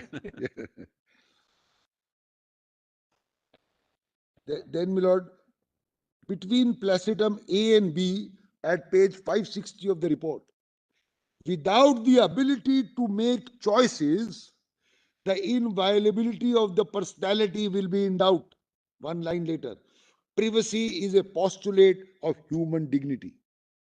Thoughts and behavioral patterns which are intimate to individuals entitled to a zone of privacy where one is free of societal expectations. In that zone, an individual is not judged by others. Privacy enables each individual to take crucial decisions which find expression in human personality. It enables individuals to preserve their belief, thought, expression, ideology, preferences, choices against, please mark, my lord, very critical, against societal demands of homogeneity. So no steamrolling. Privacy is an intrinsic recognition of heterogeneity or the right of the individual to be different and to stand against the tide of conformity in creating a zone of solitude. Privacy protects the individual from the searching glare of publicity in matters which are personal. Privacy attaches the person not to the place where it is. Privacy constitutes foundation of all liberty because in privacy, an individual can decide how liberty is best exercised, etc., etc. So this is the tide of the majority which is stigmatizing me, my lord. Today it can't criminalize me because of a lordship judgment. It can't criminalize me like Mr. Thomas was criminalized, my lord, in America. When the police came and knocked on the door, it was a police raid. They found, my lord, he was indulging in that act. And he was charged by University of that law of Texas. I can't be criminalized, but the stigmatization continues. My lord, last 10 lines of that page in para 298. The autonomy of the individual is the ability to make decisions on vital matters of concern to life. Privacy has not been couched as an independent fundamental right, but that does not detract from the constitutional protection afforded to it. Once the true nature of privacy in relation with those fundamental rights which are expressly protected and understood. Privacy lies across the spectrum. The guarantee of equality is a guarantee against arbitrary action. It prevents the state from discriminating between individuals. The destruction by the state of a sanctified personal space, whether the body or mind, violates the guarantee against arbitrary action. Privacy of the body entices the individual to the integrity of the physical aspects of it. The intersection between one's and integrity and privacy entitles the individual to freedom of thought, freedom to believe in what is right, what is wrong, etc., etc. My lord, just between placidums B and C, the freedom under 19 can be fulfilled where the individual is entitled to decide upon his or her preferences. Read in conjunction with 21, liberty enables the individual to have a choice of preferences, etc., etc. Sorry, I missed one line. See the third line on top. Family, marriage, procreation, and sexual orientation are a part of dignity, and dignity is a part of 21. So what I am requesting your lordship to grant me a declaration is a declaration of my right under 21. That's what I am respectfully submitting.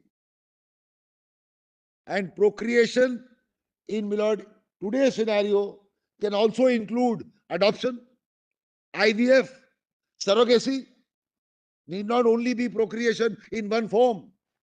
I think family comprehends it. Yes.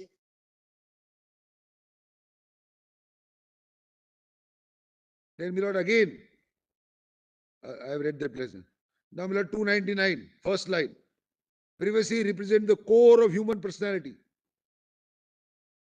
So, privacy, dignity to lead a full life, full enjoyment, sits in Article 21. And therefore, my lord, my request to the court is a declaration of my right under 21, read with 19 and the troika of 14, 15 and 16. Then, my lord, page 569 is the conclusions.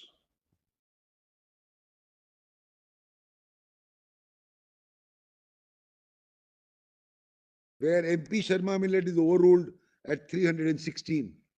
Your Lordship would recall, my lord, MP Sharma was 8 judges. That is why it was sent to 9. And when before 5 it was argued, my lord, I was on the other side. I showed, my lord, MP Sharma to 5 judges. And then 5 judges had to send it to 9 because I was at that time arguing before 3-judge bench, a That's defamation case. And I was arguing privacy is an integral part. So as Attorney General, he came to me and said, Narasimha, I argued there is no privacy. What are you doing here? So, my lord, I showed from MP Sharma, there is a direct line that there is no concept of privacy in the Constitution. That's what MP Sharma said. That is why you got it referred. That's why, my lord, it was referred to. But by that time, my lord, I had left that side and come to this side. As I was reading all these paragraphs, I was remembering what you were arguing and how so fondly you were reading paragraph after paragraph, which is what I was arguing there before Deepak Mishra. Mr. Attorney General, your predecessor ensured that the privacy reference ensured that the Aadhaar decision was substantially delayed, you see. So the stack to ensure कि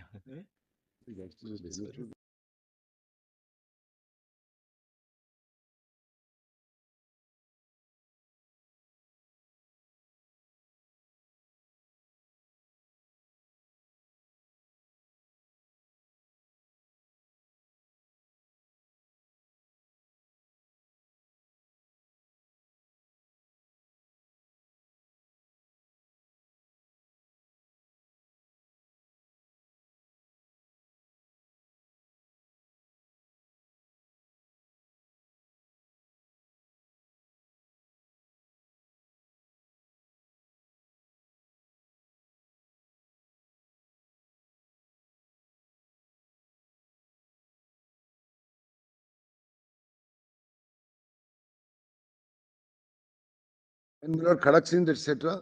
My lord, see para 321, page 570. This is critical for another reason. And I want to read this. Judicial recognition of the existence of a constitutional right to privacy is not an exercise in the nature of amending the Constitution, nor is the court embarking on a constitutional function of that nature which is entrusted to Parliament. It applies on all fours to my case. So this is one paragraph. 321.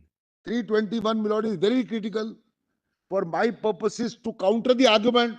Let us wait for Parliament to do something, and the court should, my lord, keep its hand off. That, my lord, is answered in 321, applies on all fours. And this is the judgment, my lord, of 9 judges, squarely binding, my lord, on this bench. And the same thing, my lord, I will show from Justice Nariman's view in Shairaban. Same thing. But that this is 9 judges, my lord. That's the import of this case. 321 is directly binding me.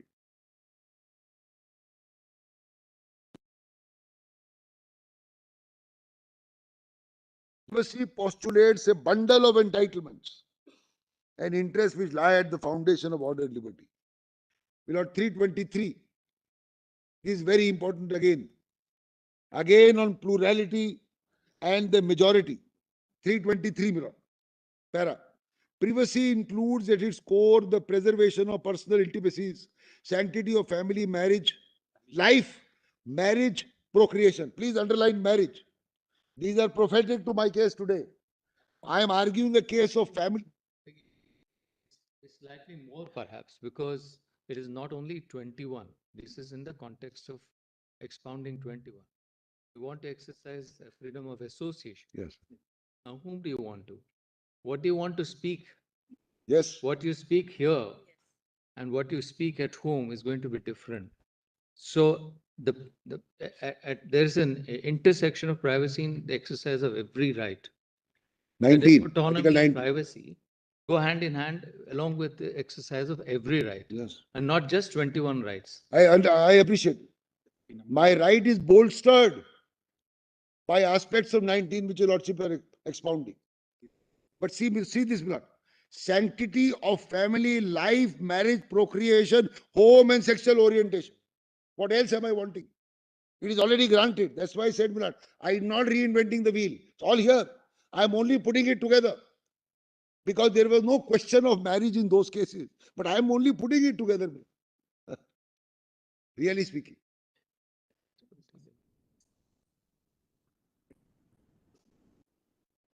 So privacy, my lord, is found in this judgment, not only in one article. It is found on terms of, it is found in 21 finds dignity, privacy and dignity go together. It is found in 19(1)(a). Also, my lord, C, associations. That may be another concept of associations, not the original concept of forming an association, like a society or this, that. Associations, right to form an association between individuals, between groups. No. Exercise of freedom of association itself may involve yes the choice, exercise the right to privacy, because what you do in an association. Yes, of course. You may not want everyone else to know what you're doing. Yes, absolutely. Then 326. 326. Privacy has both positive and negative content. The negative content restrains the state from committing intrusion upon the life and personal liberty. The positive content imposes an obligation on the state to take measures to protect the privacy. I'm wanting, my lord, a positive content from them. You want, frame the law. But if you don't frame the law for marriage, the court will set in, and the court's order will be, my lord, a protection, an affirmative protection of my right. Just to, as an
That in 1954. In 1954, there was no constitutional declaration of what I'm wanting. Just as there was no declaration of the Constitution for dignity. So if I get the declaration at the top level, then the statutory level under the Constitution, Lord, is subservient, Lord, level. This must give way and, Lord, adapt itself to the head. If this is the sun, This is something else. This must accord with the son. Very easy to defeat my rights. Otherwise, you defeat my right by saying, I won't give you a constitutional declaration, even if you are entitled to, because a statute, when made in 1954, was not in accord. It has to fall in accord. So there is no gainsaying that look at the act. Obviously, the act will never contemplated in 1954. We also know that.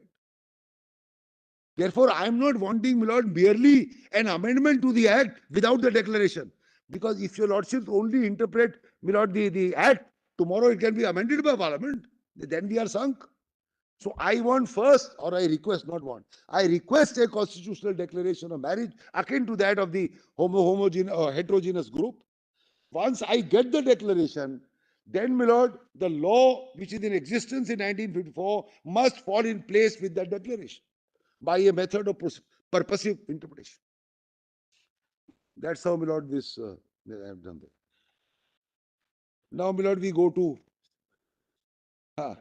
one para, my lord, of Justice Nariman. Yes. That, my lord, your lordship will find 369, huh? Para 369. Sorry? Para 369. No, my lord, 400 and 420. Which one? What do you want to show?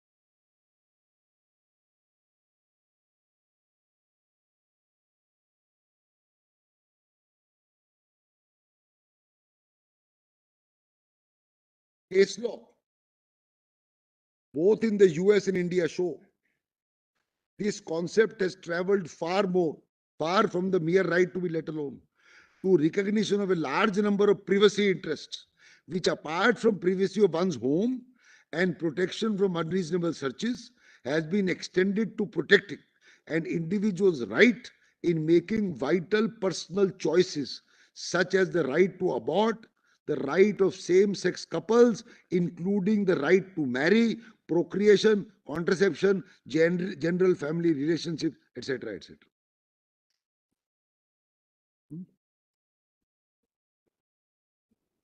So clearly, my lord, recognized by 9 judges that the right of choice includes the right to make a vital choice, as far as we are concerned, of a marriage of same-sex couple, and not only to be told that you may live together, but no more.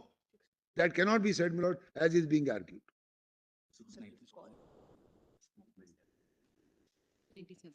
Then, my lord, a passage from Justice Call's verdict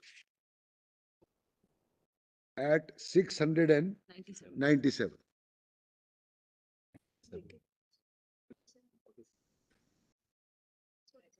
What is it? 697. Can you keep giving us a PDF number? 697. Can you give us PDF numbers actually? It's easier for us then. 728. 728. 28. Keep giving us PDF. PDA. All right. 640, para 647, my lord. Yes. Starts with saying, my lord, two aspects of the opinion of Justice Chandrachud, and which is common to the opinion of Justice Nariman, need specific mention, while the evolution of constitutional jurisprudence right to privacy referred to Suresh Kaushal, etc. Now, my lord, see the last 5-6 lines of that paragraph on that page. The sexual orientation, even within the four walls of the house, became an aspect of debate. I am in agreement with the views of Dr. Chandrachud, who in para so-and-so states that the right of privacy cannot be denied, even if there is a minuscule fraction of the population which is affected. Majoritarian concept does not apply to constitutional rights, and courts are often called upon to take what is categorized as a non-majoritarian view in the checks and balances of power envisaged in the Constitution. So this is a reiteration of my lord. You might turn over the page. My lord. Where Justice Call has quoted from Mosley. Yes. Page 69, 698, para 130. Yeah, Mosley. Yes. So the David versus Goliath concept will not allow steamrolling. The observation made in Mosley in a broader concept may be usefully referred to. It is not simply a matter of personal privacy versus the public interest. The modern perception is that there is public interest in respecting personal privacy. It is thus a question of taking into account conflicting public interest considerations, evaluating them according to increasing well-recognized criteria. When the courts identify an infringement of a person's Article 8 rights, particularly in the context of freedom to conduct his sex life, personal relations as he wishes, it is the right to afford remedy and to vindicate that right. The only permitted exception is where there is countervailing public interest, which is to say circumstances strong enough to outweigh it. So what is important is, pausing here for a minute, right to afford a remedy and vindicate that right. I am wanting, Lord, vindication of my right. Then, Lord, this goes on.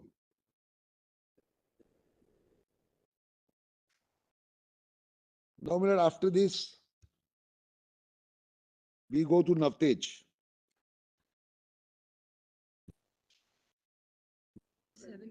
So, Mr. Rohatgi, there are two corresponding rights and perhaps duties and obligations as well. On the one hand, the LGBTQ community has, or a same-sex couple is entitled to say, I have a right to make my own choices. We have our right to make our own choices, to live as we wish together. And therefore, that is a part of our dignity, our privacy. Yes. But equally, society can't say that, well, all right, we will recognize that right and we'll leave you alone. Correct. And we'll not recognize your And relationship. no more. And which means, my Lord, the inequality must continue. We will get married. We will be the main people will look up to. But you are those, you just stay where you are, minus 377, and people will not look up to you. So we will deprive you of the benefit My Lord. of conventional social institutions. Yes, which we have as the majority, but you won't get it. It's not enough really in terms of privacy to leave them alone. Yes. And to make their choices. Yes. But to assert a right equally to have the recognition of those social institutions. So which you give are, value then you are at par. Then only you will be at par. Then the not even platform is the phrase used by Lord Chief Justice Chandrachud. How will it be even platform? Even platform means, my Lord. It's not an equality. What Chief Justice is emphasizing is the corresponding duty on the state to. Yes. It's not good enough to say, my Lord, leave you alone, minus 377, be happy. I'm putting it very. Because, each of us, I said that in that part of the judgment where, in a sense, privacy is an individual concept, which allows you to get to the core of your being and to live your life as you want. Your choice. But equally, each of us are social individuals, social animals, so to speak. And therefore, for society to assert that, all right, we'll leave you alone, or the state will leave you alone. But stay where you are. We will not, exactly. We will deny you a recognition of those social relationships. That's right. Which go to the fulfillment of life. That, according to you, is impermissible. Absolutely. Otherwise, there will be no one homogeneous unity in a nation, my Lord. There's a positive obligation which is cast on the state. My Lord, take reservations. Why were reservations introduced? There was inequality. For various reasons, rich, poor, caste, creed. State gave, my Lord, affirmative action to bring them up. That's why, my Lord, to bring them up so as to be at par. Because you were left behind for thousands of years. Bring them up with some reservations and then come on par. Still debate, my Lord, between reservations and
Go to Navtej. Navtej, my lord, is at, what is this PDF page? PDF is 813, my lord. No? 814. 814. Lord, I am Justice Deepak Mishra, Chief Justice, my lord, the first opinion. Which page? I only see paragraph 1, my lord. 855. 855 is where 73 running, 814 PDF. Yes. 55. So it has to be.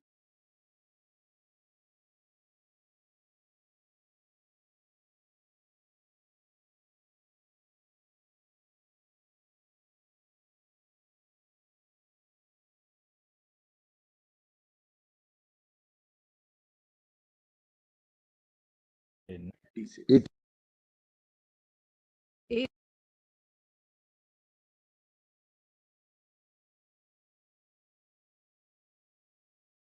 Are you referring to? below the first para.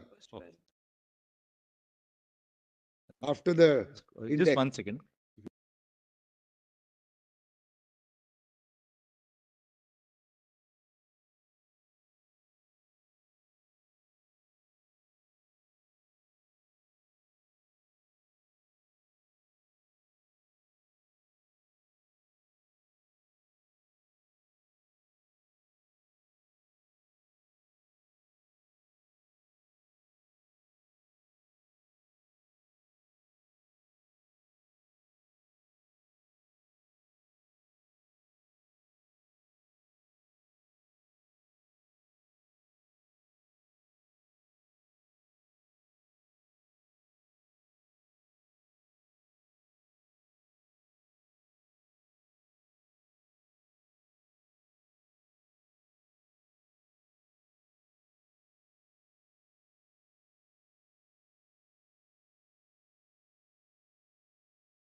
Paragraph.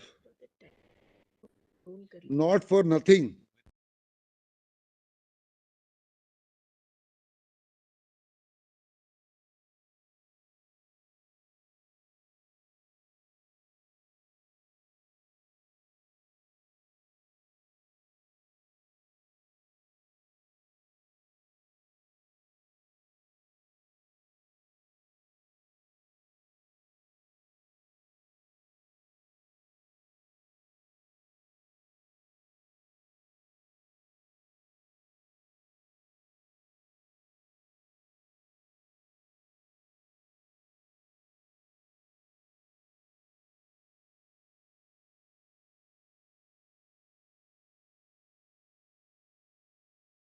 Not for nothing. The great German thinker, John Goethe, had said, I am what I am, so take me as I am. Very prophetic. That's what I am saying now. And similarly, so and so. Then John Stuart Mill. But society has now fairly got the better of individuality. And the danger which threatens the human race is not the excess, but the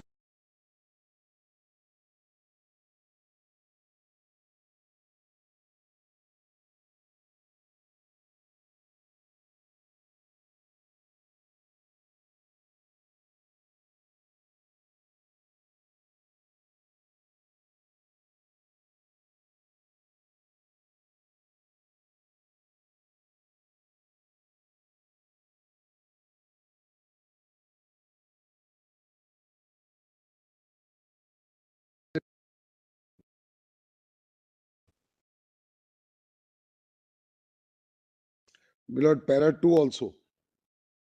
Second line. Denial of self-expression is inviting death.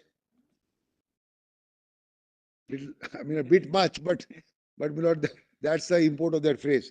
But my lord, turn to the next page. See para 4. And I submit, my lord, the same thing is happening even today, despite 377 having gone. The overarching ideals of individual autonomy and liberty, equality for all, sans discrimination of any kind, recognition of identity, dignity, and privacy of human being constitute the cardinal four corners of our monumental constitution, forming the concrete substratum of our fundamental rights that has eluded certain sections of our society who are still living in the bondage of dogmatic social norms, prejudiced notions, rigid stereotypes, parochial mindset, and bigoted perceptions. Same thing continues. The only difference is, my lord, 377 is gone.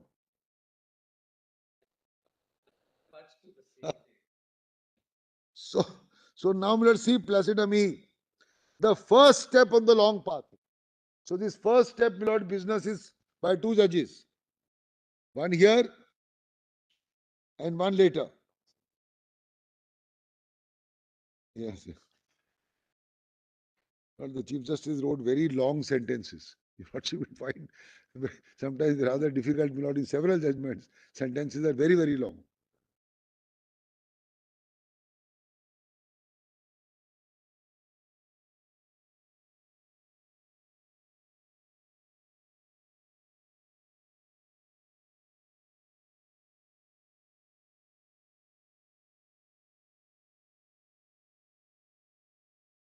The lighter side sharing that your late father used to write the reverse. He had the Lord Denning style of writing very crisp sentences and small, yes, small. Short, yes, that's it.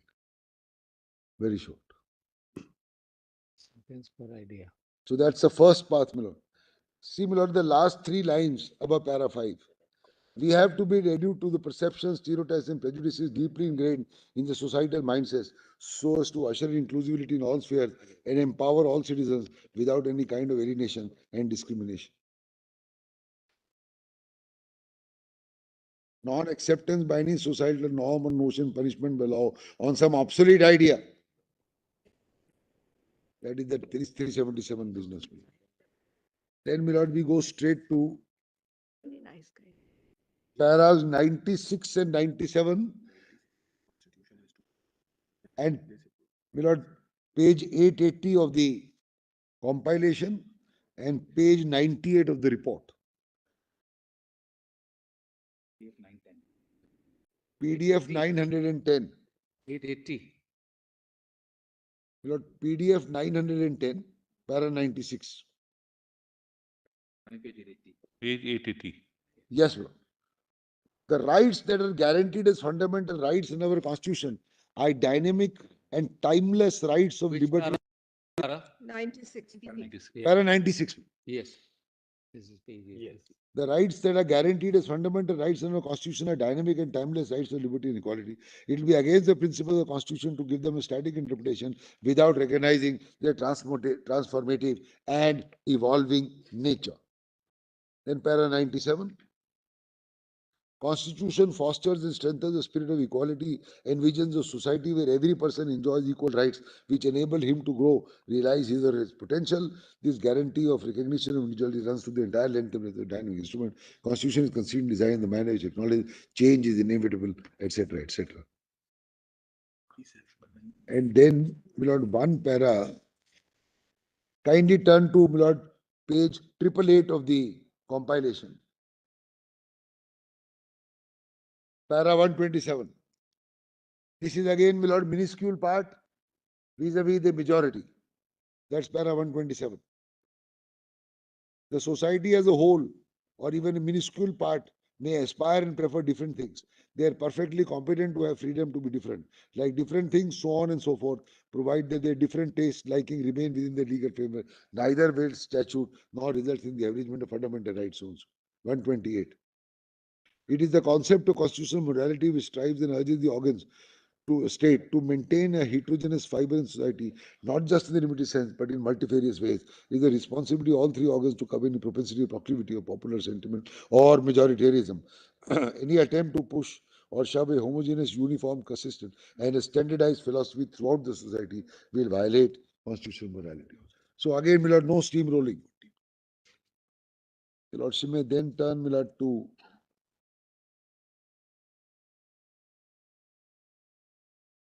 Page 1, para 134 at page 8. 144, my lord.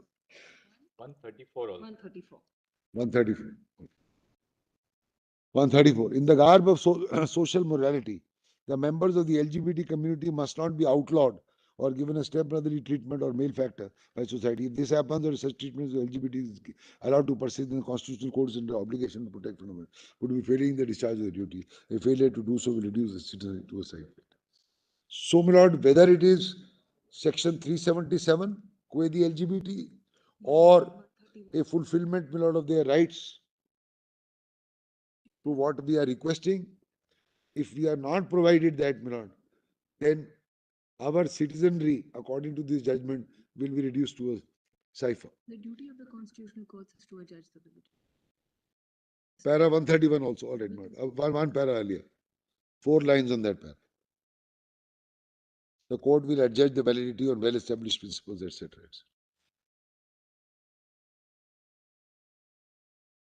Para 144. Dignity. It's on dignity.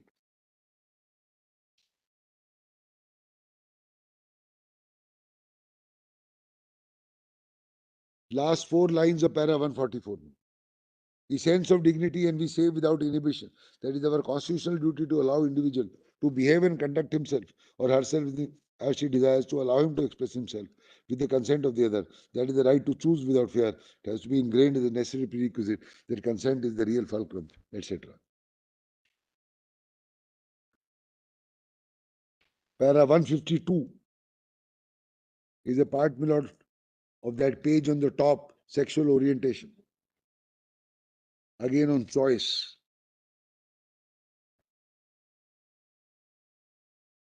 If your lordship sees, my lord, page 895, above para 153, on the top, placetum A. The third one has the proclivity which he maintains does not express in the inclination. The first one is homosexuality, second bisexuality, third heterosexuality. Third is regarded as natural. The first, by the same standard, is treated as unnatural. When the second exercises choice of homosexuality involves in such act, the same is also not accepted. In sum, the act is treated either in accord with nature or against the order of nature. Then we have 155. From the aforesaid has to be appreciated that homosexuality is something that is based on sense of identity. It is the reflection of a sense of emotion, expression of eagerness to establish intimacy. It is just as much ingrained, inherent, and innate, not merely an elitist concept. As heterosexual, sexual orientation as a concept fundamentally implies a pattern of sexual attraction. It is a natural phenomenon as the natural biology. When the science of sexuality is led to it, the individual has a tendency to feel sexually attracted towards the same sex, for the decision is one that is controlled by neurological and biological factors. So not acquired. It's not an acquired feeling or an acquired thing. That is why the natural instinct, which is innate and constitutes the core of identity, that apart on occasion due to sense of mutuality, two adults may agree to express themselves in a different sexual behavior, which may include both the genders. To this, one can attribute a bisexual orientation, which does not follow the rigidity, but allows room for flexibility. 167.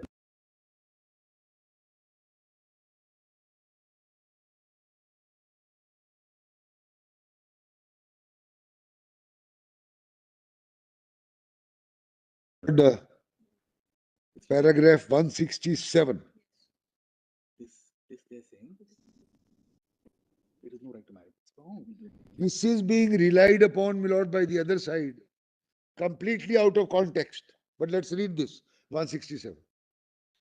The above authorities capture the essence of right of privacy. There can be no doubt that an individual has the right to a union under Article 21. When we say union, we do not mean the union of marriage, though marriage is a union.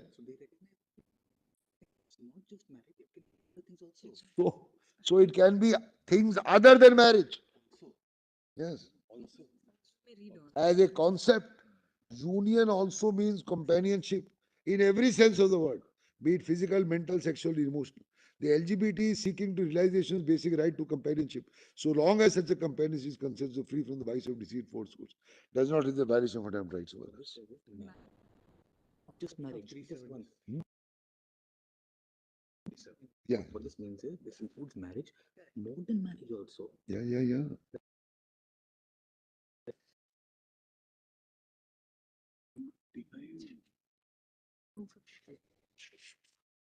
Kindly then turn, my lord.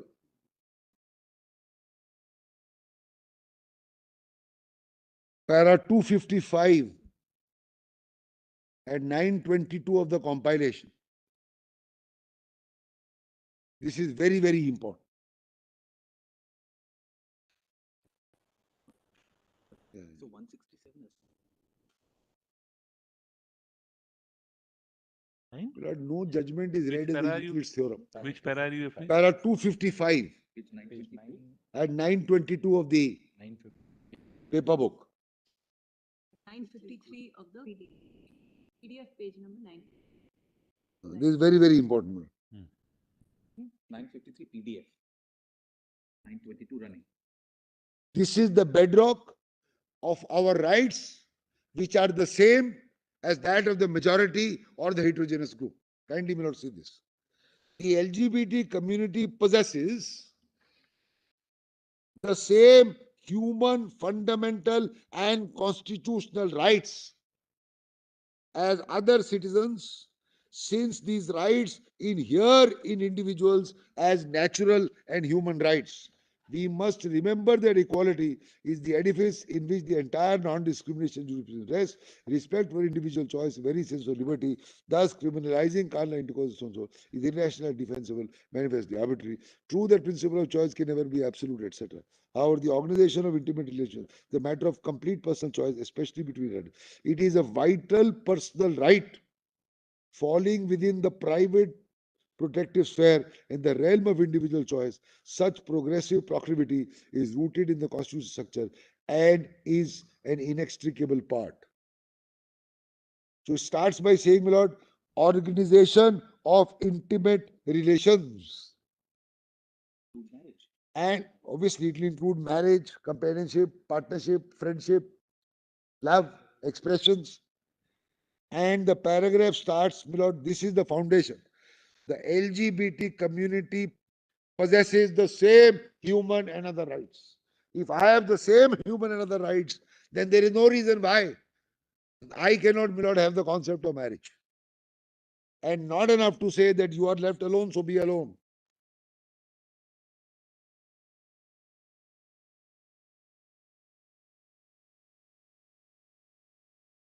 See, my lord, 261. 2 pages down. Third apart, any display of affection amongst the members of the LGBT towards their partners in public, so long as it does not amount to injustice or has the potential to disturb, cannot be bogged down by majority perception. It's all about majority perceptions, Bilal. So now there is no criminalization, but the majority perception persists. That look at them, they are living together. What kind of status do they have?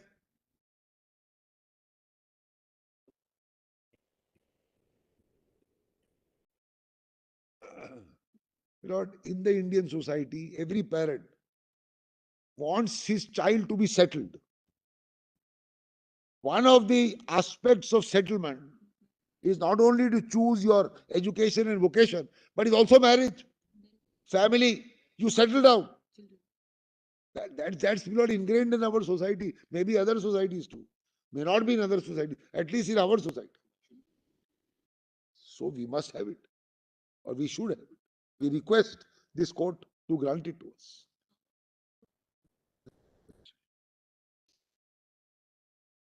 Then we'll add the conclusions here at 926, para 268. We'll add C 268.3. Constitution is a living and organic document capable of expansion with changing needs. C 268.4. Primary object of a constitutional democracy is to transform the society progressively. So society must be transformed by law made by Parliament or by declaration of law made by this court under Article 141. Similar to 268.5. Constitutional morality embraces within its spheres several virtues, foremost of them being the espousal of a pluralistic and inclusive society.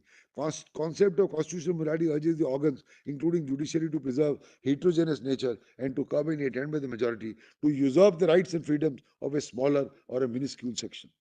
268.6. Right to live with dignity has been recognized as a human right on the international front by a number of precedents to this court, and therefore the courts must strive to protect dignity of every. For without right to dignity, every other right will be rendered meaningless. Dignity is the inseparable facet of every individual that invites reciprocating respect from others, etc. The Constitution has laden the judiciary very important duty to protect and ensure the right to the including the right to express and choose without any impediment, so as to enable an individual to realize his full fundamental right to live with dignity.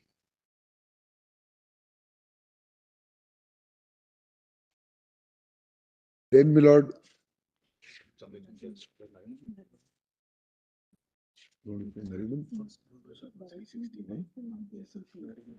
para. Para. Then, my lord, one or two passages from Justice Nariman. My lord, your lordship will find para 314 is reference to Anuj Garg, that women employees case. Yes, I'll leave it at that. Your lordship may see only one para here. What para? 354 we can show. 69.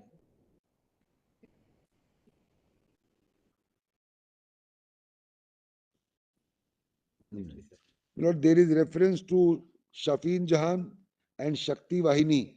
That is the right to choose a partner, but I will show it from another opinion. Those are referred here. Shafeen Jahan and Shakti Vahini, my lord, are judgments of this court that a person has a right to choose a partner for marriage. But I want to show it from another opinion.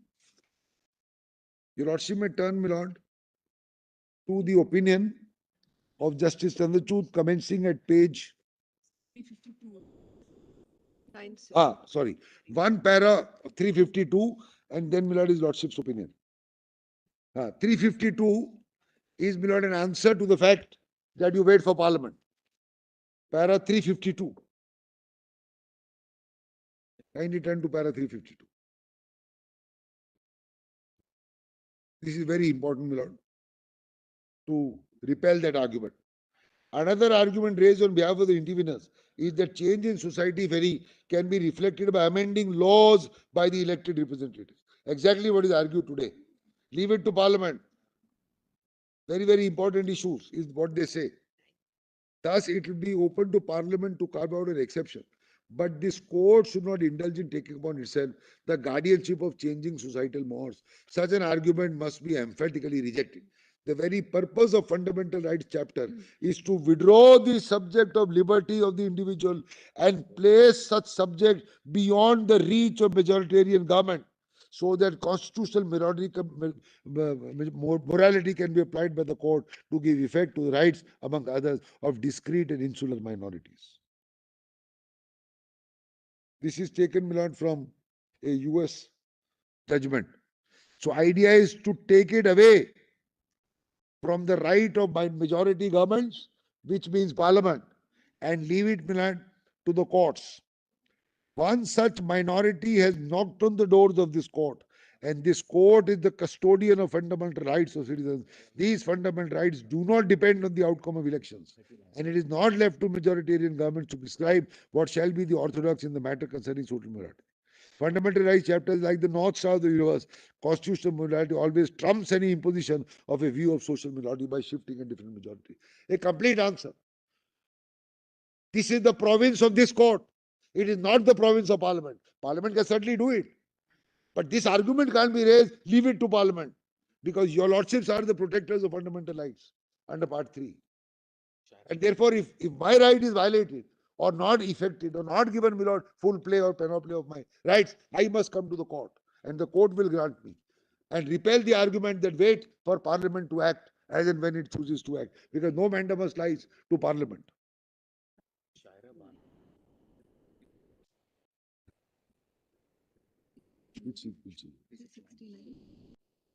My lord, then 369. is the penultimate paragraph of Justice Nariman.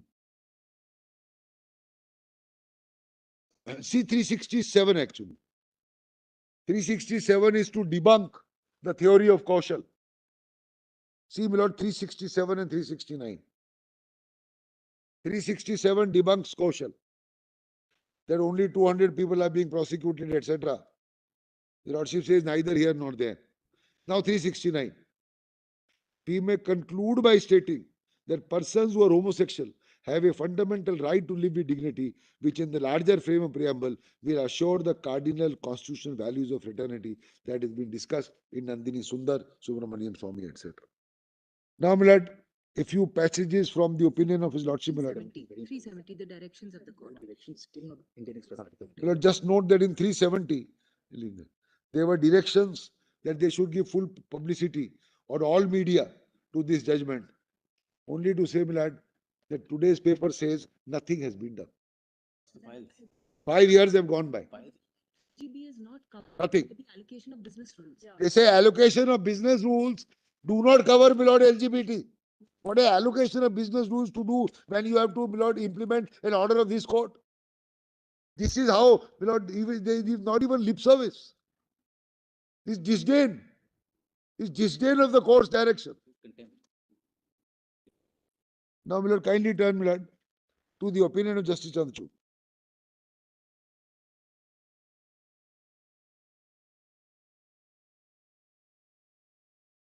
Your Lordship may, my lord, straight away, there are some passages.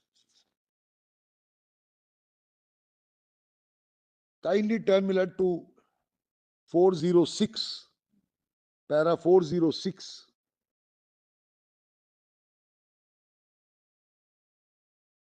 Chapter starts with equal love. 407, Article 14 is Fundamental Charter of Equality. Then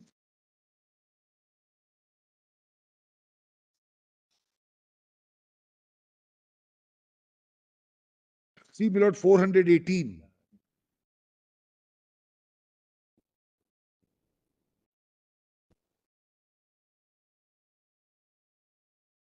18.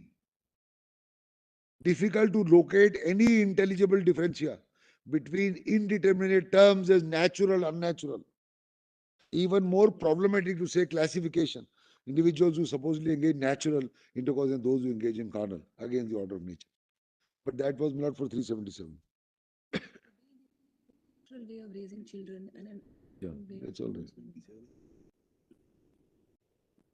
My lord, then let's go straight to the major ones here. We can't go to so many. Your Lordship will find, my lord, 431. Formalistic interpretation. In fact, my lord, at 430, page 1000 of the report, towards the foot, my lord, is the interpretation in Nargesh Mirza. That is, my lord, on the words, on the ground only of sex, under Article 15. That, my lord, is explained in 431 and 432. And in 432, your Lordship's, my lord, note the divergent note in Anuj Garg. Come straight to this. Yes. My lord, paragraph 438. Just above para 438. The view in Nargesh, my lord.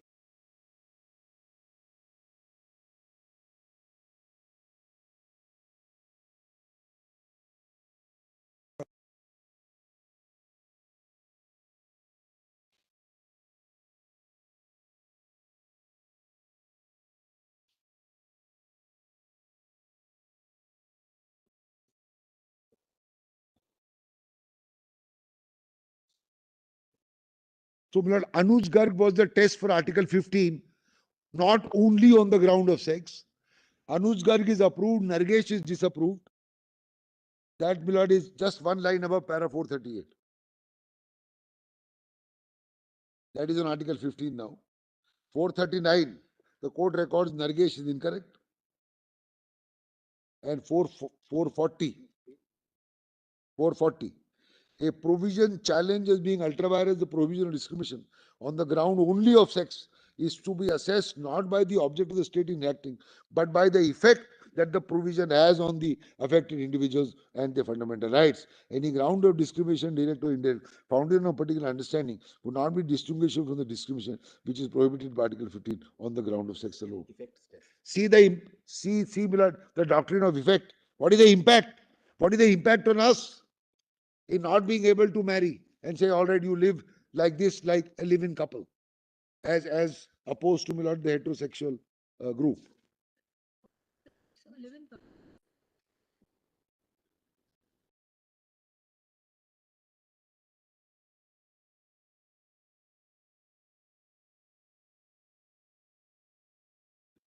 Because live-in couples also have rights now, my lord, under the DV Act.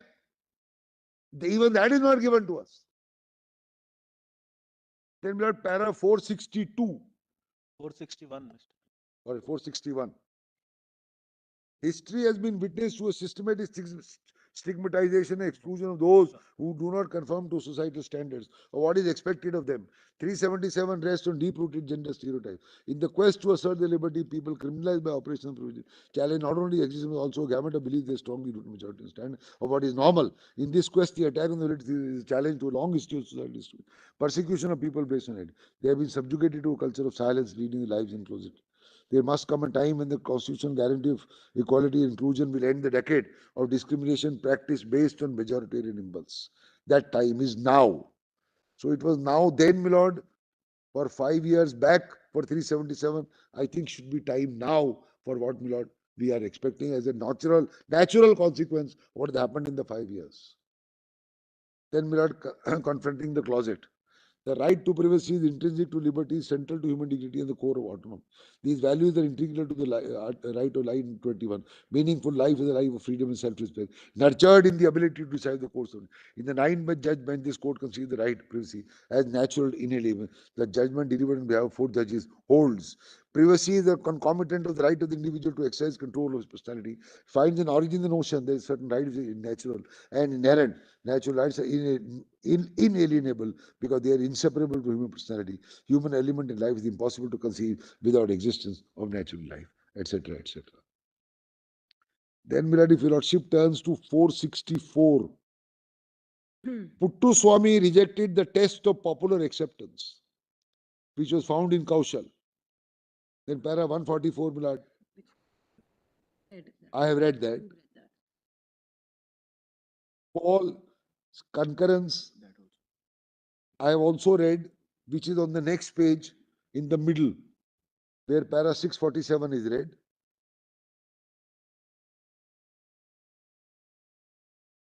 Now, my lord, 465.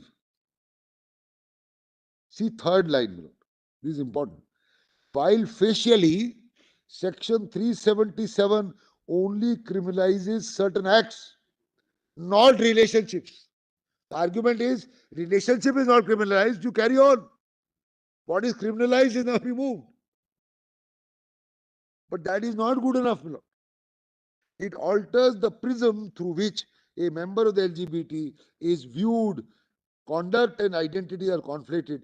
The impact of criminalization, non-conforming sexual relation, is that individuals who fall outside the spectrum of the heteronormative sexual identity perceived as criminals. Now, I am not perceived as a criminal, but I am still perceived as a person who's not up to no good, or who's not as good, unworthy of standing shoulder to shoulder in the public arena with the heterogeneous group. 466 also. 466, Milad.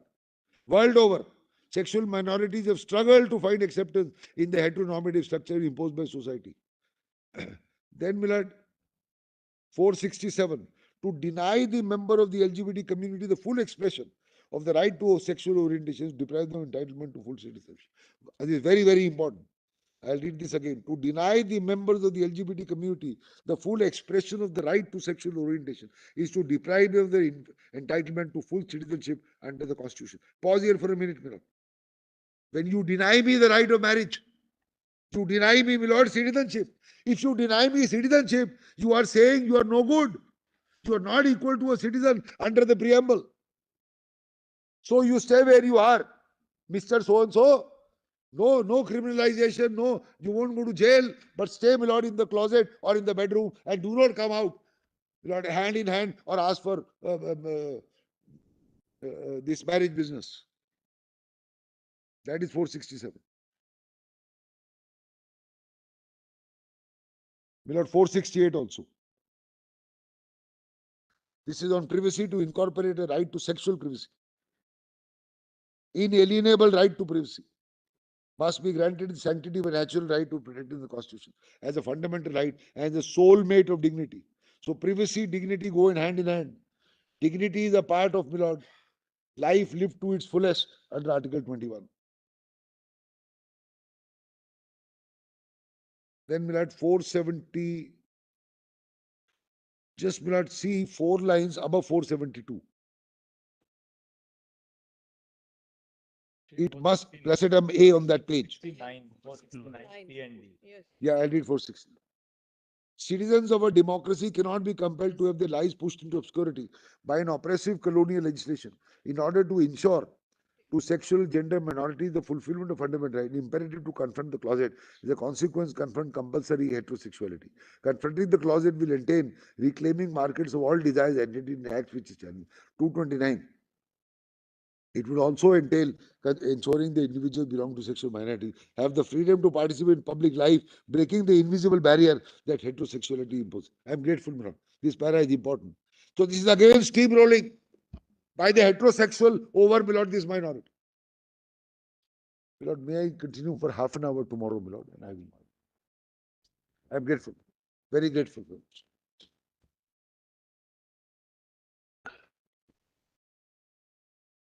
Start from